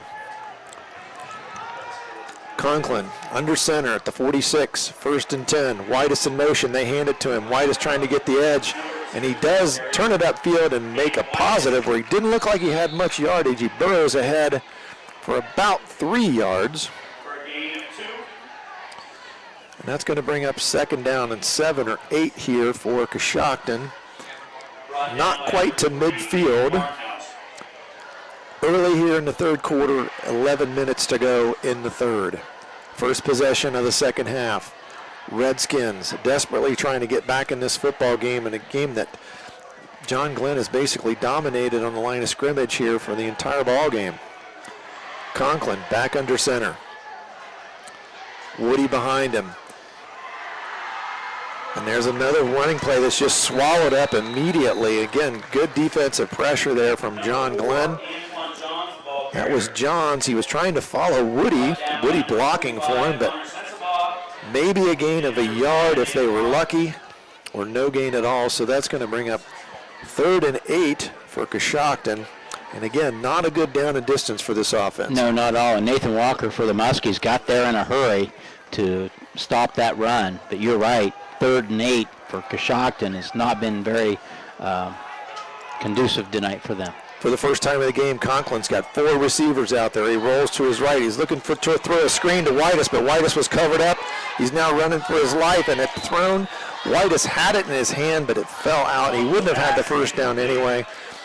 A nice idea on the screen. That kind of helps negate that pass rush, but somebody did a nice job covering up Whitus in the middle of the field, and he couldn't get it to him. So then it was a scramble, trying to find anybody he could. And incomplete pass is going to bring up another 4th down for Coshocton. Whitus back in punt formation here.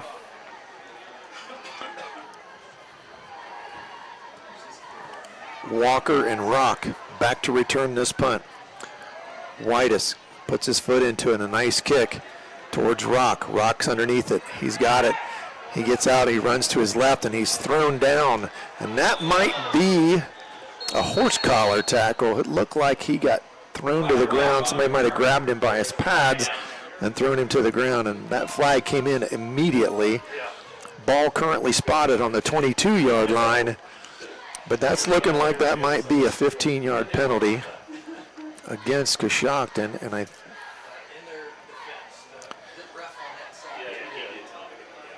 and they're having a discussion, and we're going to get a personal foul face mask. Well, it wasn't a horse collar tackle, it was a face mask call. So that's going to bring John Glenn out into some really nice field position. That's going to bring it all the way out to the 37-yard line, and Windland and the Muskies offense is going to set up shop there. 9:51 to play in the third quarter. Windland running the show. Had a little break there. Jake Johnson came in and ran the offense for a little bit. Hands it to Gilcher. On an end around, that's to Rock. Rock coming back to the right side. Tries to spin away from the tackler and can't get there. Gets it out to the 39-yard line on that little end around play. A positive gain, although a short one on first down. And that's going to bring up second down and about 7 for the Little Muskies. Barry for the Redskins did a great job coming up from his position, making the tackle to limit that to a 3-yard gain. Looked like he had a lot more space. Windland hands it to Gilcher. Gilcher taken down in the backfield. Little or no gain, and that's going to bring up a third down for John Glenn in a down and distance that's not been kind to them either tonight. That was a loss of maybe 1 there. First time they've been able to do that to Gilcher tonight. Third and almost 10 here for the Muskies as they're looking to the sideline for this play. Windland looking for an open receiver here maybe. Dave, I think the defense for the Redskins got challenged a little bit at halftime because they're playing a little bit harder, a little more aggressive than they did in the first half. Windland throws it back. It's caught, but the receiver falls down. That's Gates Thompson. Windland did a nice throw and a nice little run, a nice little pattern there from Thompson, but he is going to be short of that first down, and that's going to bring up a punt. And that's the first time tonight that John Glenn is going to punt the football. Nathan Walker back in punt formation, taking over that job that's been vacated there by our baseball playing friend, Colt Emerson. Punting is number 10, Nathan Walker from John Glenn. Back to receive is number 3, Dustin Hall. Snap back to Walker. Little rugby style run, and he gets it. Nice boot, and that's going to go out of bounds. And they're going to mark that somewhere around the 30-yard line. We'll see where the official does end up marking it. And he's going to mark it. He walked back and then comes to the 30-yard line. I really don't understand why he started back on the 24 and walked up 6 yards. This is pretty obvious. It went out of bounds right about the 30-yard line. And they're going to mark it at the 30-yard line. 7:49 to play here in the third quarter. Coshocton with their second possession of the second half. They did manage to get 1 first down that last possession, but again, looking for some consistency on offense. Conklin hands it off to Whitus, coming around, trying to get to the edge, and he does. Cuts back. He's got some space, and he's got some speed to the 50, 40, down to the 30, 20, 10, 5. Touchdown. That's going to be a 70-yard touchdown run for Caden Whitus. Coshocton been frustrated all night long, and they hit the big play, and that looks just like week 2 where Whitus broke a long run for a touchdown against, not against Coshocton, but against Cambridge. Whitus did the same thing, and he was that's the only points they scored in that ball game. And a very similar play, kind of a broken play where he makes a nice cut, got some open field, and he's got plenty of speed, and he took it to the house. Yeah, you said during the pregame he had that potential, and we saw it right there. The snap was down, the kick is up, and it is good. And that's going to make our score 14-7 with 7:33 to play. You're watching and listening to high school football on AVC Sports.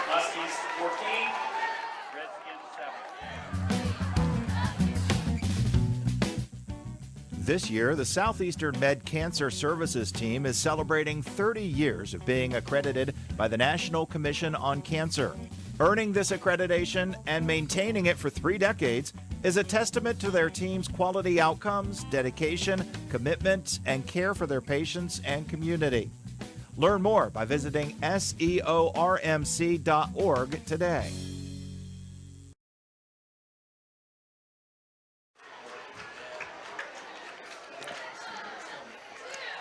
Back at John Glenn High School, where Coshocton is just, they got the lightning in a bottle there. Caden Whitus with a 70-yard touchdown scamper has put Coshocton on the board and has made this 14-7. John Glenn now leads in a 1-touchdown game where, you know, it seemed like it was one of those where they controlled it, and they didn't control it as much on the scoreboard, and now all of a sudden we've got ourselves a football game. Yeah, we do. And if you're Coshocton, you got to feel real good about that possession, the 70-yard touchdown run. They're right back in this game. Now they've got to come out and have a really good defensive stand against the Muskies. White is going to kick it off here for Coshocton. 7:33 to go as that harvest moon rises here to our right in our broadcast position tonight. Beautiful full harvest moon. The last full moon before the fall equinox, as I was told yesterday.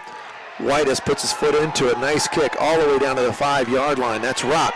He heads upfield. He gets out to the 20. Cuts back, gets to the 24-yard line before he's brought down. And that's going to be 1st and 10 for the little Muskies on the 25-yard line.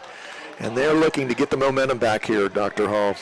Yeah, they need to put together a nice offensive drive here and either go down and score or at least control the clock and get this clock moving and, try to control the football game a little bit more, only being up 1 score. As you said, I think the Coshocton defense was challenged in the locker room at halftime. A much more spirited effort there in that first possession for John Glenn. This time, John Glenn has made the switch in quarterback again, and they've brought number 15, Jake Johnson, back in to run the show.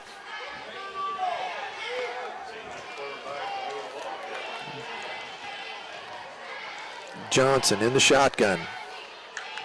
Snaps back, hands it to Gilcher. Gilcher to his left, now cuts upfield, picks up about 5 yards there on 1st down. Good positive play for John Glenn as they start their second possession of the second half. Yeah, Jake Johnson gives them just a little different look under center there in the shotgun approach. He had a nice completion there in the first half, and so gives them a little different look when they change quarterbacks like they've been doing tonight. All right, Johnson in the shotgun. 2 receivers to his left, 1 to his right. He's got Gilcher in the backfield. Snaps back, hands it to Gilcher. Sidesteps in the backfield, cuts up to the middle. Out across the 35, almost to the 40-yard line. Going to be marked down at the 39-yard line. And that's going to bring up, that's a 1st down. And WB Green Insurance, 1st down for John Glenn at the 39-yard line. 14-7, 6:35 to go in the 3rd quarter. Johnson, snap back, hands it to Gilcher again, runs to his left, gets himself a block and burrows ahead for a few yards there. Picking up about 4 more there, going to bring up a 2nd and 6.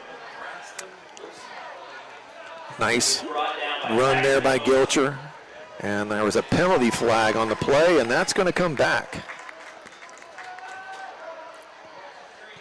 That's one of those that's frustrating when you start to get that momentum going, and all of a sudden that penalty comes in, and that was a holding call, and that's going to bring up a 2nd down. That was a 1st down play. So now we've got 1st down and a boatload here. 1st and 20. You got the more inexperienced quarterback in there, and you got a 1st and 20. We'll see how he handles it. Snaps back, rolls to his right. It's a designed run. He's got Gilcher out in front blocking. Puts his head down and gets a few yards. Nice play there from the quarterback as he runs ahead and picks up about 6 yards, 7 yards maybe. Going to bring up a 2nd and 13 now. Got a lot of that penalty yardage back. Still though, 2nd and long here, a tough down and distance. Johnson in the shotgun again. Snap back, hands to Gilcher. Gilcher stutter steps, moves into the pocket. burrows ahead in the line and gets up to cross a 40-yard line. Lincoln Gilcher, the ball carrier. And again, now they've made up that yardage from the penalty, but still going to be a third and about 8 yards. Or number 65. John Glenn going to maybe even 3rd and 9, marked at the 40-yard line. Important play in this ball game right here, Dr. Hall. Yes, it is. Johnson rolls to his left, tries to dump it across, but it's knocked down right in front of him. Nice defensive play there. And that was Evan Unger. Got his hands up and knocked that pass down. Good pressure and nice job getting his hands up and knocking the pass down. And that's going to bring up a 4th and 9 for John Glenn, and they're going to have to punt this one away. So the momentum has definitely changed sidelines. It's gone from the John Glenn sideline over here to the Coshocton sideline in the second half. Sure has, and that holding penalty was huge when that occurred.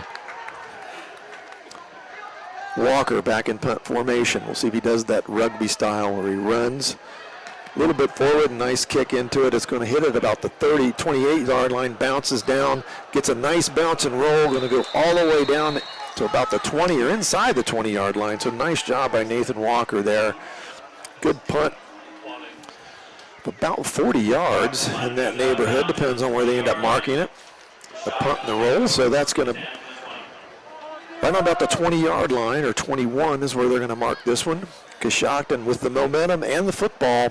4:49 to go here in the third quarter. 14-7, John Glenn leads this one.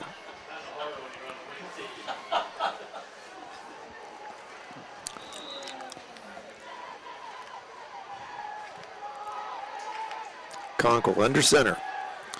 Snaps back. Woody leading the play. Although it's back to Whitus, a little counter play. Nice. And that misdirection in the backfield, that's what you expect out of the wing tee. Whitus faked me out.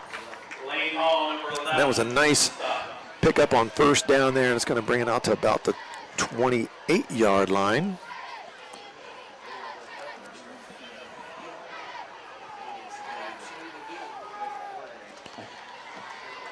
And second and short, second and about 3.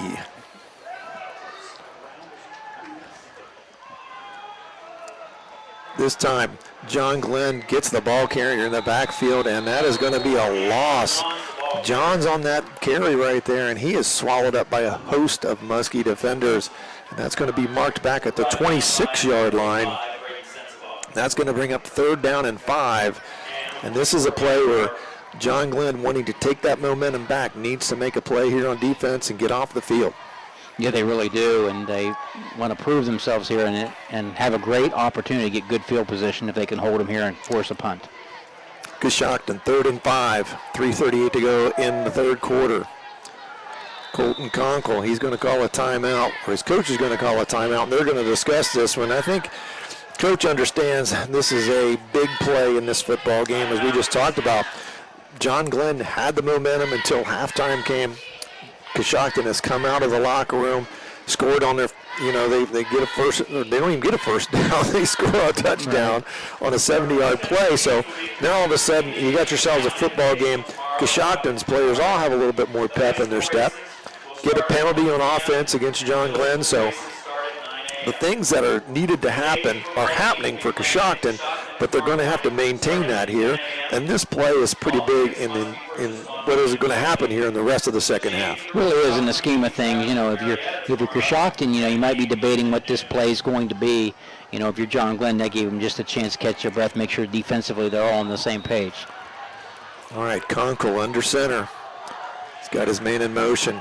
Hands it off. Now he throws it across the middle, and the receiver right over his head. Nice ball fake by Conkle in the backfield. And again, I give Coshocton credit. They tried something different. That's one we've expected them maybe to run the football, maybe that misdirection in the backfield. But that incomplete pass is going to bring up 4th and 5, and they're going to have to kick it away again. Yeah, that was a big play there. And they had Whitus coming across the middle. They just didn't complete the play, but he was open across the middle. They just didn't execute there.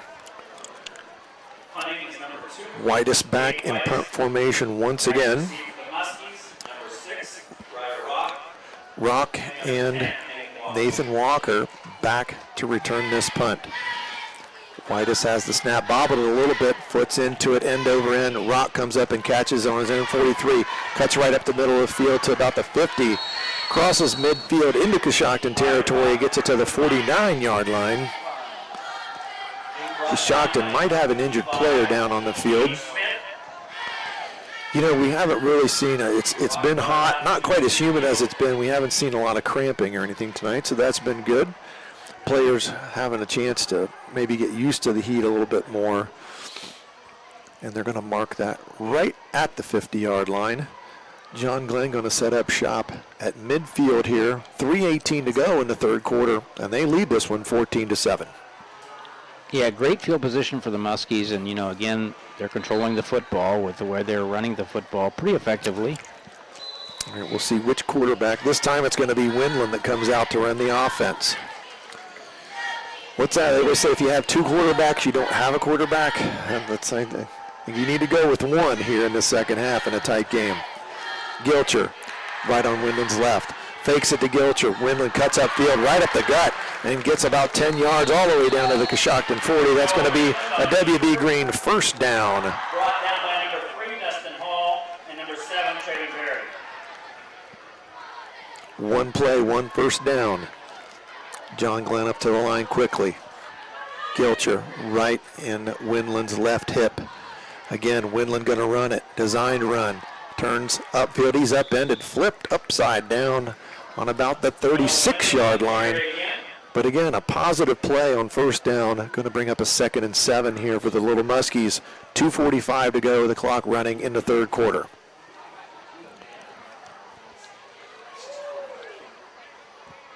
You know, give John Glenn credit here, changing it up just a little bit by running the quarterback on the 2 last plays for a gain of 13 yards.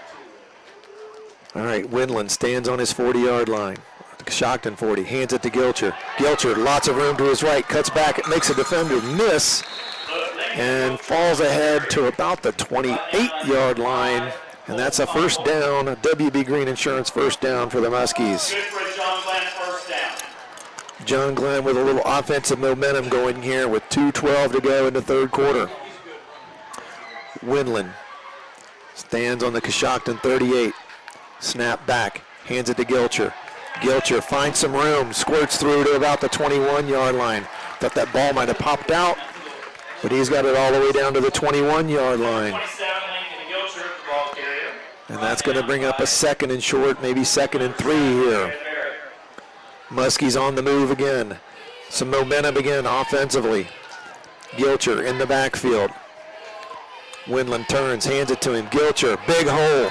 Gets up to about the 15-yard line. Another positive pickup. John Glenn eating up the yards on the ground again, Dr. Hall.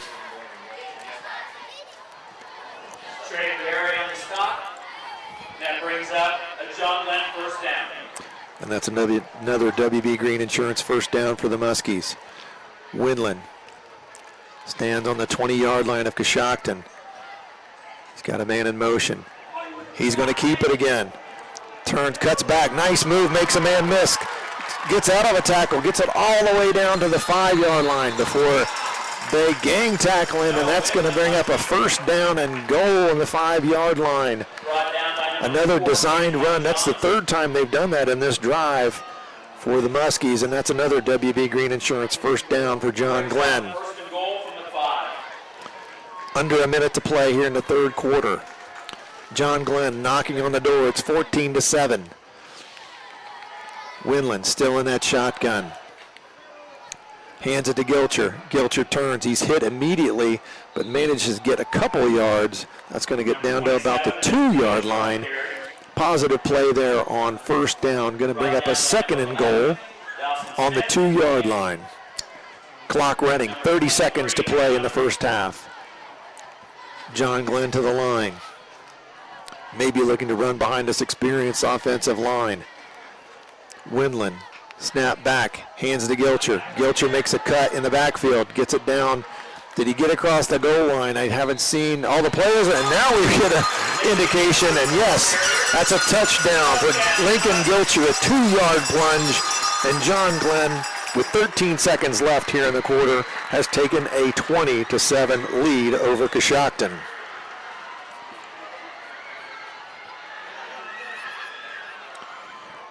There wasn't much room there, but Gilcher didn't need much as he found a way to fall ahead and get in the end zone for the touchdown.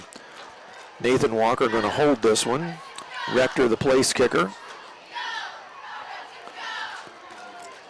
Snaps back, hold down, kick is up, and doink off of the left upright. That kick's no good, so the score is going to stay 20-7. John Glenn with 13.7 seconds left here in the quarter. We'll just keep it right here until the end of that quarter. Another nice drive there from John Glenn as they put together 4 first downs in a 6-play drive to end up with a touchdown. Sure was, and that Wendland was big in that possession. 3 carries, 23 yards, and just did a great job of 33 yards, did a great job leading the offense down there. And really, Coach Edwards and his staff changed up that possession. We haven't seen Wendland run the football like that all night, and they went to him, and he really delivered for the Muskies. 3 rushing plays were just designed for him, and he did a nice job of being patient, looking for that hole, and he turned and got upfield with it. So Rector going to kick it off again. Another John Valentine Insurance kickoff here. JV not calling a game tonight. He's actually probably up at Indian Valley watching Cambridge and Indian Valley play. All right. Valentine Insurance kickoff here with 13.7 seconds to go.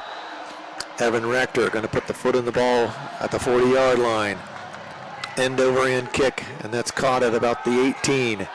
Turning upfield out to about the 30-yard line now. Fumbled, the ball's on the ground, but I think Coshocton fell on it. And that is going to be back at about the 30-yard line.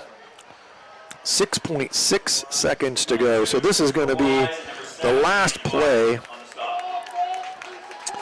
of the fourth quarter, of the third quarter before we get into our fourth quarter of play. Coshocton 1st and 10 on their own 31-yard line. Still only with 1 first down in the football game. 1st and 10 from the 31 for the Redskins. Conkle, the quarterback, under center. Got his man in motion, goes for that jet sweep, and that's not going anywhere. John Glenn has done a great job, but I spoke too soon. As a nice cutback there, he avoided some. Antoine Johns made some people miss. Cut the ball back upfield, got it to about the 35-yard line. And that's going to bring our third quarter to a close here in New Concord. John Glenn leads this one 20-7. We'll be right back as you're watching and listening to high school football on AVC Sports. Now located at 16050 McConnellsville Road in Caldwell, Ohio, Patrons Buckeye Mutual Insurance Company is a mutual insurance company established in 1896 for the purpose of providing insurance coverage to rural Ohio. They offer a product to meet your insurance need, whether it is for a farm, rental dwelling, home in town, secondary or seasonal dwelling, churches, or mobile home. They partner with Grinnell Mutual Insurance Company to offer liability coverage to package with their Patrons Buckeye Mutual policy. Call today at 638-3604 and follow them on Facebook at Patrons Buckeye. The Buckeye Trail Warriors 20-13. Back to start the fourth quarter here in New Concord. John Glenn just punched the ball into the end zone with a few seconds left there in the third quarter, but missed the extra point as they lead this one 20-7. And some score updates here on our White Pillars Christmas scoreboard. Morgan leads Sheridan 13-12, Tri-Valley 7, Maysville 0, Riverview 17, Philo 7. Again, thank you to White Pillars Christmas Store. To start the fourth quarter, Conklin rolls to his right, looking deep down the middle. Ball's thrown, but that's going to be way over the head of the receiver. And that play, he had a step, but he couldn't deliver that one on target there. And that was intended down there for number 20, and that was Jackson Smith. And that's going to bring up third down here for the Redskins. And they desperately need an answer here to stay in this football game, because you don't want to give the ball back to John Glenn the way they just ran the football on that last possession. Right, but I like the play call there, giving themselves an opportunity to secure the first down. Conklin drops back, finds a receiver across the middle, but he can't bring it in. He was looking for his tight end there, Evan Unger. Off Unger's hands, he might have heard some footsteps because the defender was ready to hit him and tried to dislodge that one. And that's going to bring up fourth down here, and Coshocton is going to punt it away. Trailing 20-7 in this one, 11:48 to go until the end of this one. Number 2, Caden White. Back to receive, number 6, Ryder Rock, and number 10, Nathan Walker. Rock and Walker back to return again for John Glenn.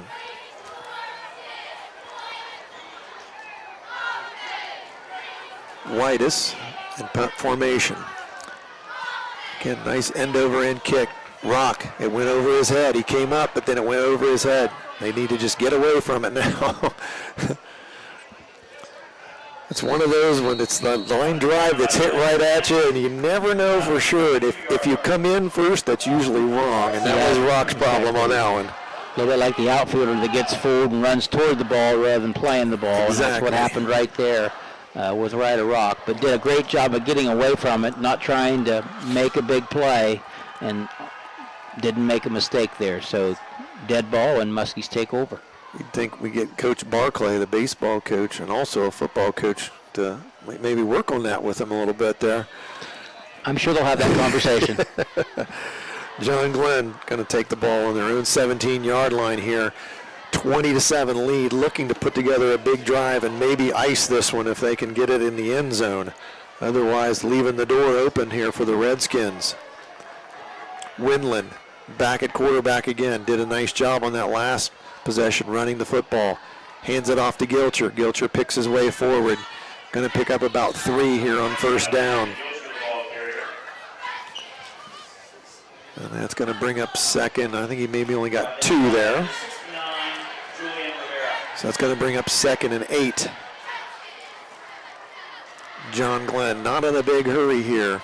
Clock moving, just over 11 minutes to play in the fourth quarter. Got a 13-point lead in this one.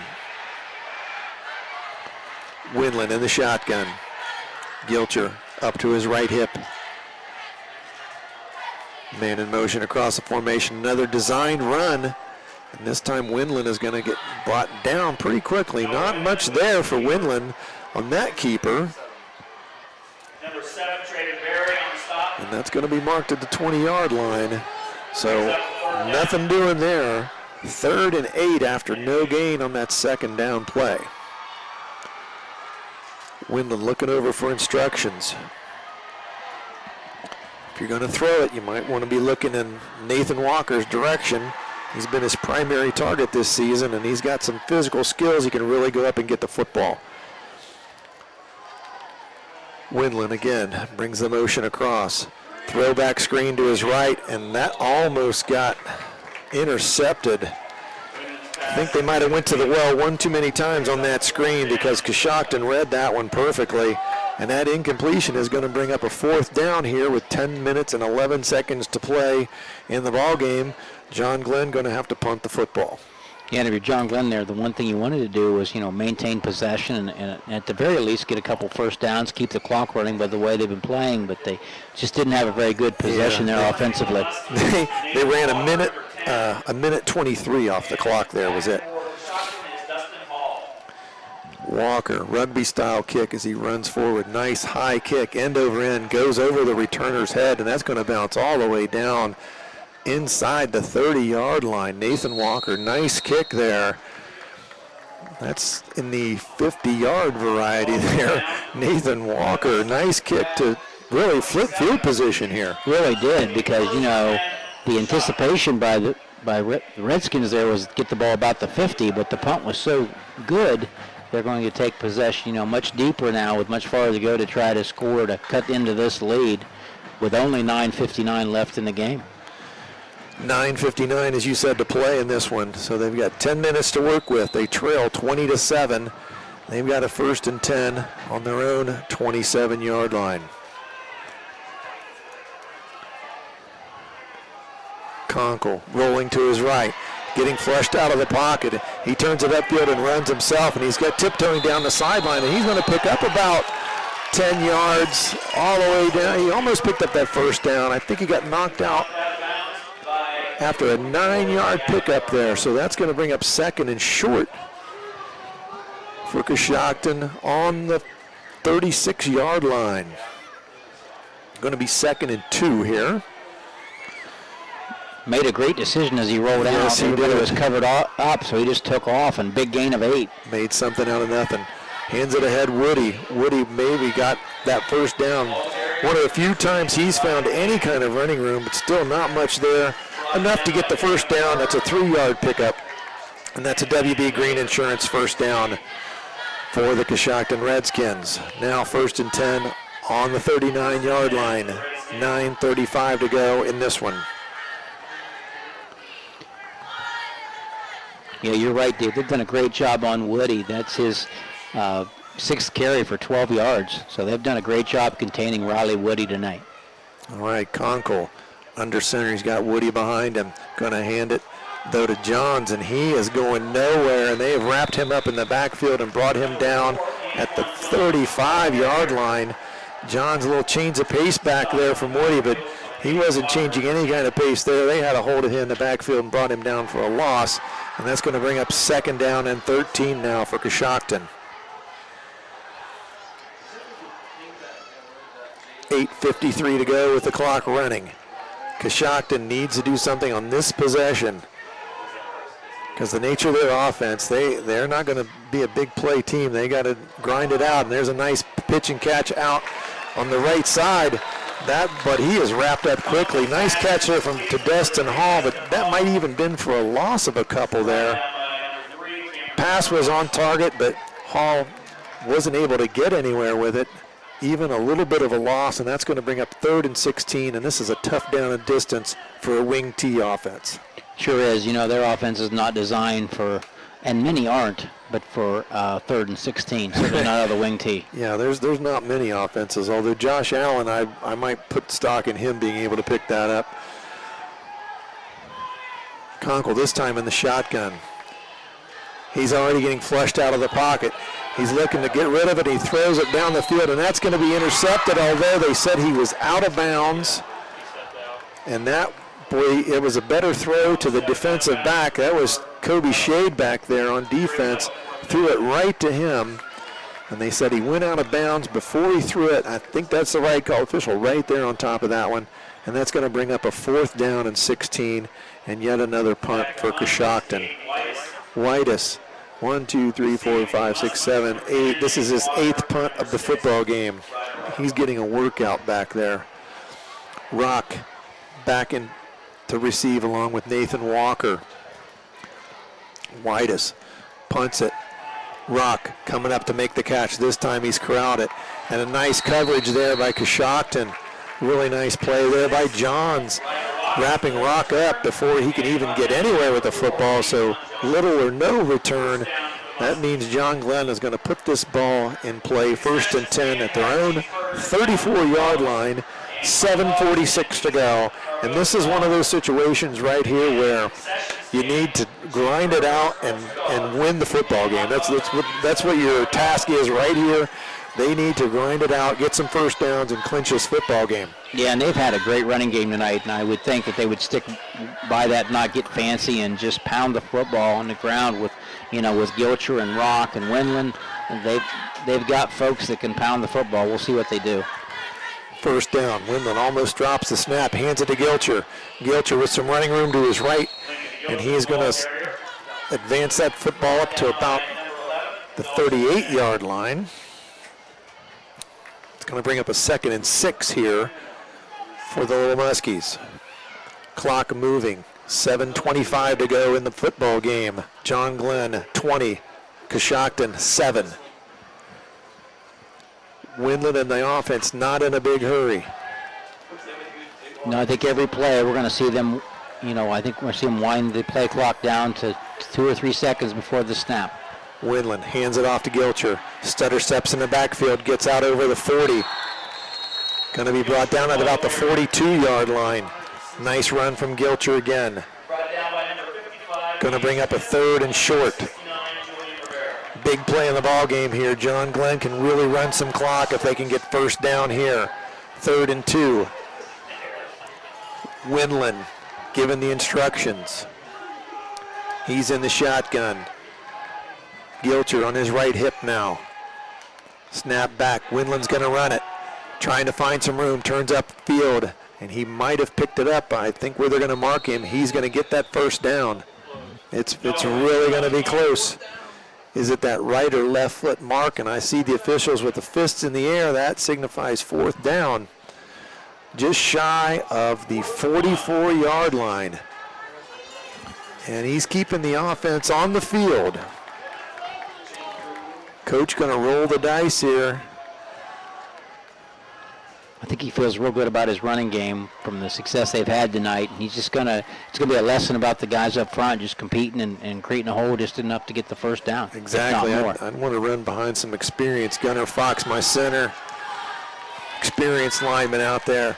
Hands the ball to Gilcher. Gilcher gets ahead, and he's going to get that first down easily. WB Green Insurance first down for John Glenn as they advance the football out across the 45 to the 47-yard line. 1st and 10, 5:40 to go in the football game. Great play by the Muskies. Sorry, Dave. Great play by the Muskies to allow them to keep the clock running and maintain possession, not even give Coshocton an opportunity with the football. John Glenn, 5:26 to go.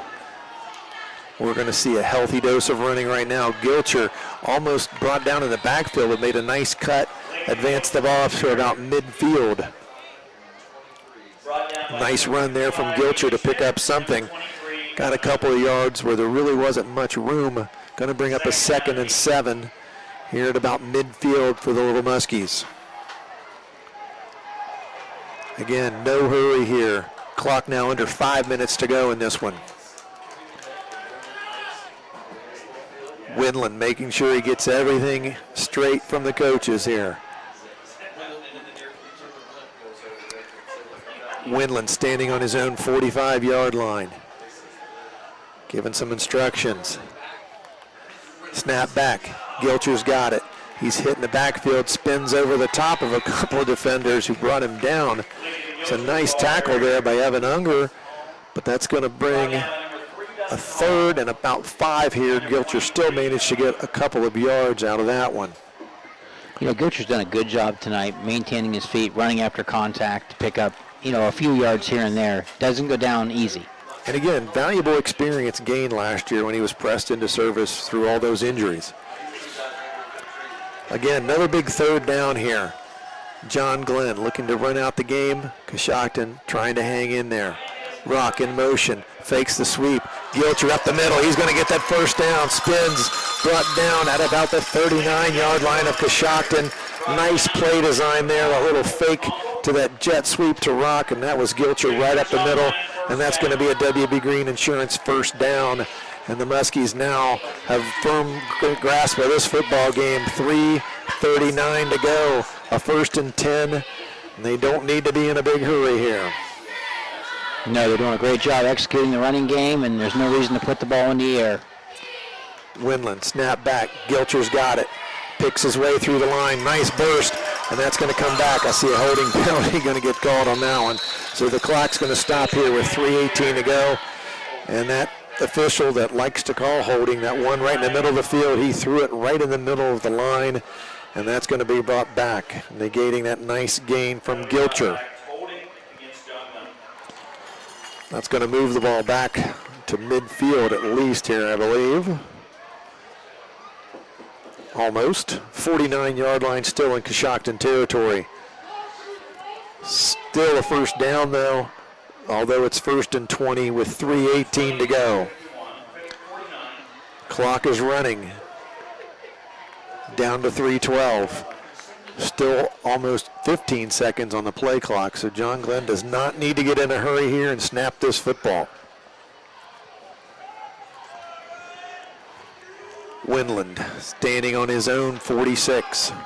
I anticipate a handoff, and it's handed off to Gilcher. He picks his way through the line, going to get a positive gain of about 3 or 4 there, and that's going to bring up 2nd down and still a lot of yards to go, but Again, now the clock down, 2:44 to go, and Coshocton going to burn a timeout and stop the clock here. So 2:43 to go in this one now. John Glenn 20, Coshocton 7. Coshocton now into the point where they got to use their timeouts to try to stop the clock. They really do. They've got to find a way to get a possession and get a stop, but also maintain some time on the clock so they, make a timeout here.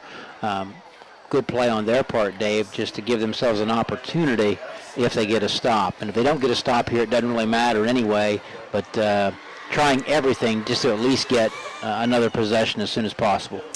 Well, second down now and 17 here for John Glenn. 2:43 to go.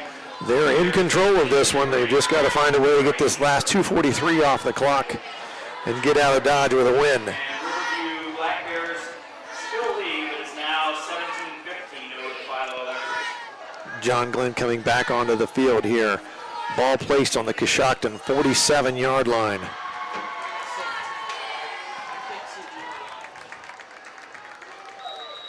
Noah Winland running the show here in the fourth quarter. Made some nice decisions running the football tonight. Man in motion. Snap back. Drops back, trying to throw a screen, and it's intercepted. Intercepted, trying to throw a screen pass as he is backing up, and that is intercepted by a defensive lineman there. Michael Walters gets his hands up and makes an interception, and that is disaster for John Glenn. The last thing you want to do is turn the football over with 2:40 to go, and they did exactly that. Yeah, they gave the Redskins new life. Still down 20-7, but they did exactly what they needed to do, is to at least get a possession here to give them a chance. All right, now they've got Coshocton back on the offense. Conklin running out, but he lets it go, and he has a receiver down on about the 44-yard line, and that's his tight end, Evan Unger. And that's going to be a short pickup there. Conklin running for his life there. Good pressure again from John Glenn. And they're going to bring some fresh people in on the defensive line because they are anticipating pass here from Coshocton right now, and I think they're going to pin their ears back and come after him. Second down. 6 yards to go. Conklin in the shotgun. One of the first times he's not been under center in this game. Snap back. Fires it out on the flat. Johns has got it, and he's picked up the first down, but there was a penalty flag thrown immediately on this one. And I think that one is either illegal motion or illegal procedure, so that's going to negate that positive play.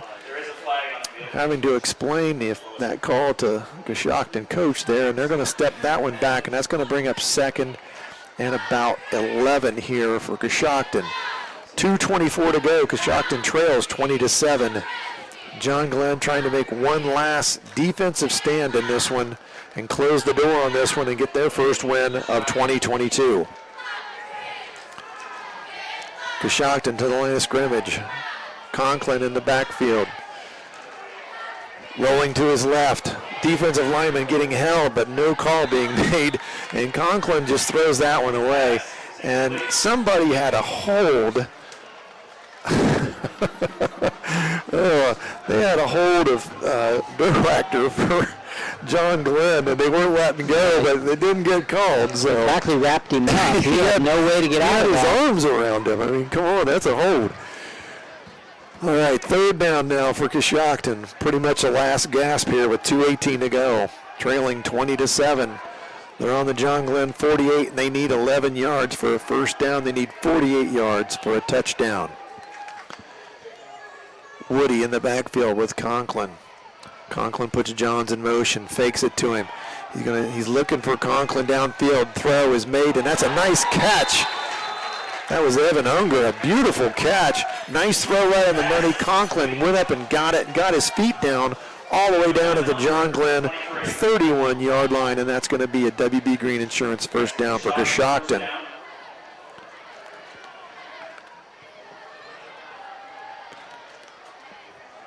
Clock stopped, 2:11 to go. Conklin on his own 35, turns and fires. Doesn't get rid of it now. That was Gunner Fox. I wanted to call him Destin Fox. Gunner Fox had a hold of him and wasn't going to let go, and that's a sack for Gunner Fox. And that's going to put the ball back on the 40-yard line. A huge loss now. Coshocton trying to hurry up. Clock running, less than 2 minutes. Conklin in the shotgun. Player coming on late here. Little defensive adjustment for John Glenn. Conklin, snap back, rolls to his left. Defensive pressure again. He's got to get rid of it, and it's going to get intercepted. Nice defensive positioning there, and that was intercepted. And I'm trying to see who that was. Christopher Wise on the defense there for John Glenn with the interception. And that's pretty much going to seal the fate of the Coshocton Redskins here. Yeah, that should do it. You make a team that really doesn't like to throw the football have to throw the football in that situation, and it's just not something they're comfortable with. Conklin did make a nice throw to Unger on the previous play, but that one you could see that was going to get intercepted the entire way. John Glenn going to take over here with 1:31 to go in this one, and you can pretty much kneel on it if you'd like to, and I think that's what they're going to do. Winland going to take a knee at the 30-yard line. And I think that might just wrap it up here. A couple more snaps of the football. Clock running. 1:15 to go. John Glenn 20, Coshocton 7. Play clock still with 22 seconds left on it, so they're going to take their time and snap this one as close as they can to that play clock running down to 0. Now the clock is less than a minute on the game clock. 10 seconds on the play clock. John Glenn going to snap it and take a knee. Victory formation here for the Little Muskies. Snap to Winland. Now he takes a knee. 40 seconds on the play clock. Play clock has less time on it than the game clock, so I think they're going to have to snap it one more time, and that's going to be the end of this one. John Glenn going to get their first victory of the season as they're going to defeat the Coshocton Redskins 20-7 here at John Glenn. And the clock winds down 15 seconds. Final score here in New Concord. John Glenn 20, Coshocton 7. We'll be back with our post-game show presented by Southeastern Med after these messages. You're watching and listening to high school football on AVC Sports. The car is making a strange noise, then the worry starts. Who can we trust to fix the vehicle that won't cost an arm and a leg? TK Auto Service is the answer. They're the area's garage that treats customers fair and repairs what needs repaired. No upsells to drive the cost up. TK Auto Service, east of New Concord and minutes from Cambridge on Route 40. Hey, this is Ted with TK Auto Service. Give us a call at 826-4916. That's 826-4916. Make us your repair service for all your vehicle care. I'm not buying till I check Doan Ford. Most of us are faced with uncertainty every day. Your job, your finances, sporting events, schooling for your children, and so much more. With so much uncertainty surrounding you, there's one auto dealership that you can be certain about, and that's Doan Ford. You can be certain that you'll always get a great deal and the best service afterwards. In business for nearly 60 years has given Doan Ford the reputation of being a strong, reliable dealership. Be certain. Choose Doan Ford. Online at doanford.com.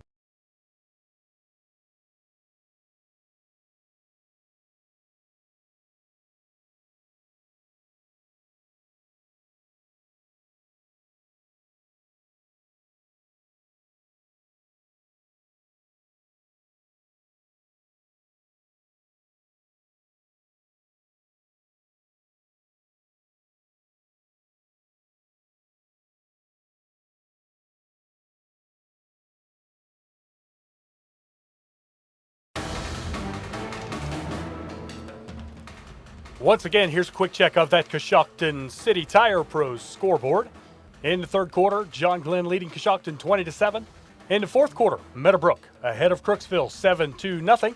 Also in the fourth quarter, Morgan leading Sheridan 13-12. In the third quarter, New Lexington beating West Muskingum 20-7. In the fourth quarter, Tri-Valley leading Maysville 14-0. And also in the fourth quarter, Riverview over Philo 17-13 right now.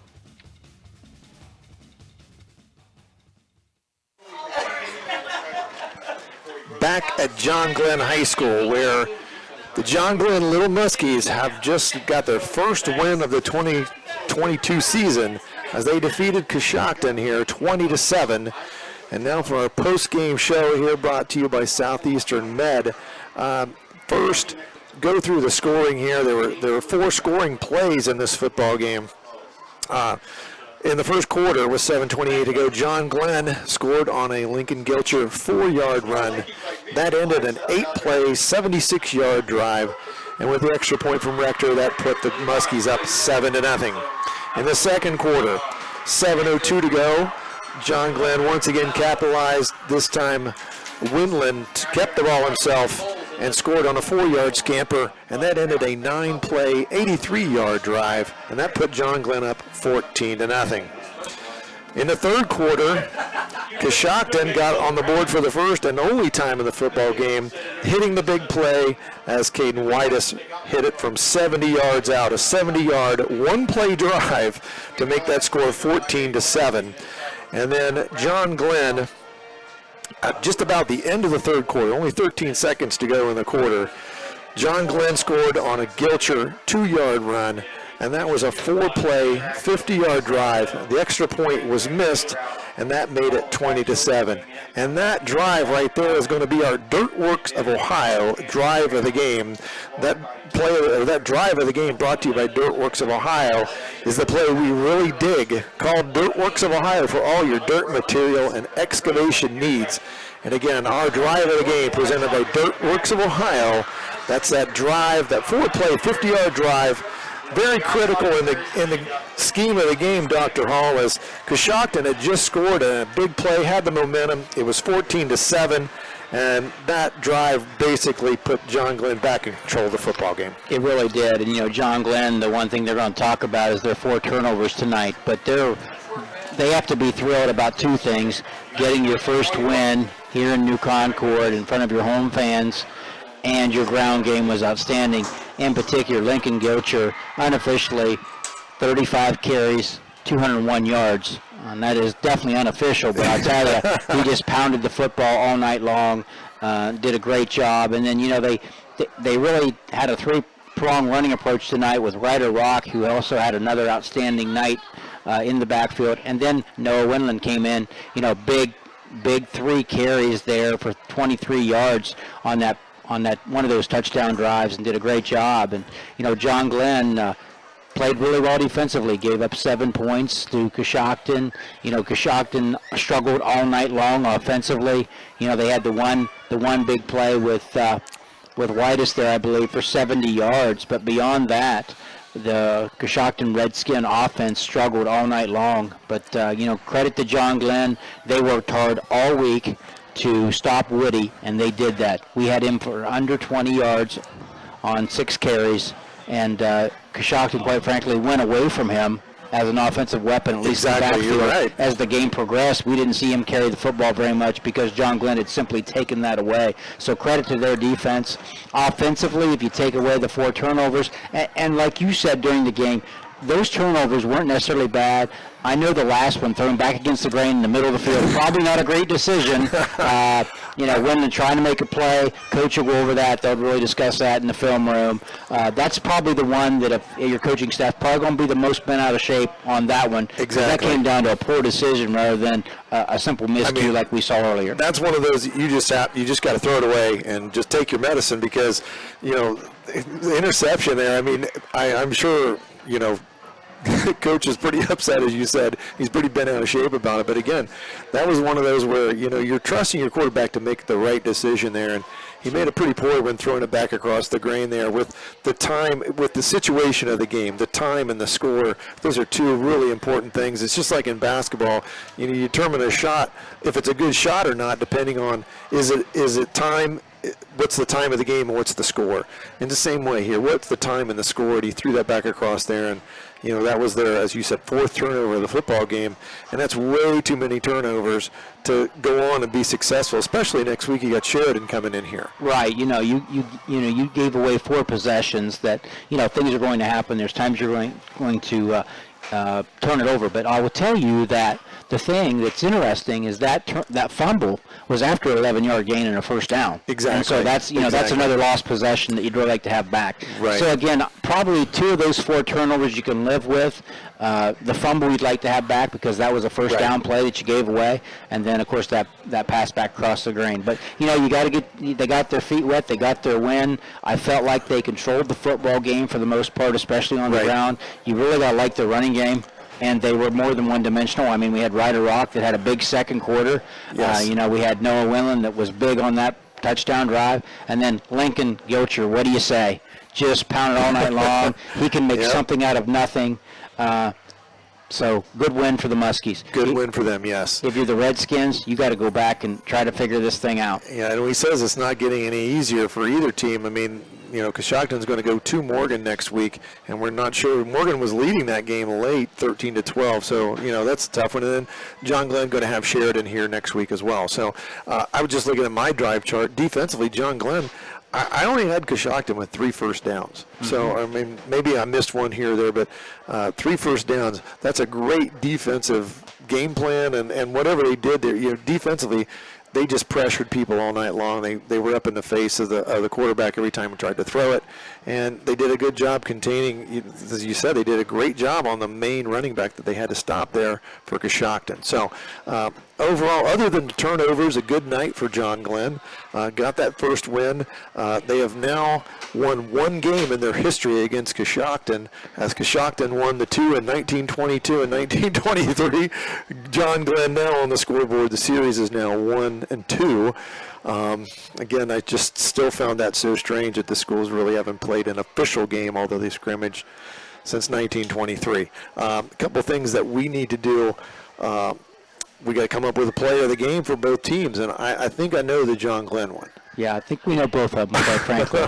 All right, for John Glenn, our +1 pizza play of the game, running back unofficially with 200 yards, Lincoln Gilcher. He is our +1 and a +1 pizza from Byesville, Caldwell, Cambridge, featuring world-famous premium cheese, 100% provolone and mozzarella. You'll love the taste. Visit +1 Pizza and +1pizza.com. Lincoln Gilcher gets a free medium 1-topping pizza as our player of the game for +1. And then for Coshocton, our Lock 9 pizza player of the game. I think it has to be Whitus on the 70-yard touchdown run. That was the only offense they had all night, and that was a big play. And you knew he had big play potential. You'd seen that happen before, and he was the only sense of offense that the Redskins had tonight. Caden Whitus is our Lock 9 pizza player of the game for Coshocton, and he gets a small 1-item pizza from Lock 9 Pizza, 175 Main Street in Duncan Falls, located on Route 60 across from New Bridge. I'm going to have to go down there and try that out sometime. I'm a pizza aficionado, and I haven't been down there yet. So, again, we appreciate all of our fine sponsors tonight, especially those for our post-game stuff. Also our post-game sponsor here, Southeastern Med, White Pillars Christmas House, West 40 Auto Sales, Valentine Insurance, +1 Pizza, TK Auto Sales, Patron Buckeye Mutual Insurance. Again, thanks to all those fine sponsors of tonight's contest. I'll be back here next week with Dave Davidson doing the Sheridan at John Glenn. Are you calling a game next week as well? I believe I am. I'm not sure where I'm at. I haven't looked at that yet, but I'll be somewhere. We'll be back here, and I think we're going to be streaming video as well. Hopefully they don't put a camera on me next week. Did a fine job, even though we don't enjoy that piece. I guess that goes with it when you're streaming. But, again, big win for the Muskies. We're glad for them. They needed that. That'll really make practice go a lot better. Yes. And it is Sheridan week, as you said, I believe, and then that's a big week. It's a big week. It's a way to get everybody's focus, that's for sure. Again, we appreciate all our sponsors, all the fine people here at John Glenn that have treated us so well here tonight. They fed us some food, taking care of us here and giving us more than adequate space for what we need to do. So again, thanks to everyone for tuning in. You have been watching and listening to high school football on AVC Sports. Thank you for watching AVC Sports. This game is brought to you by Doan Ford, patrons Buckeye Mutual Insurance, WB Green, West 40 Auto Sales, Southeastern Med, Abels, Valentine Insurance, AMG Vanadium, Dirtworks, TK Auto, and White Pillars Christmas House.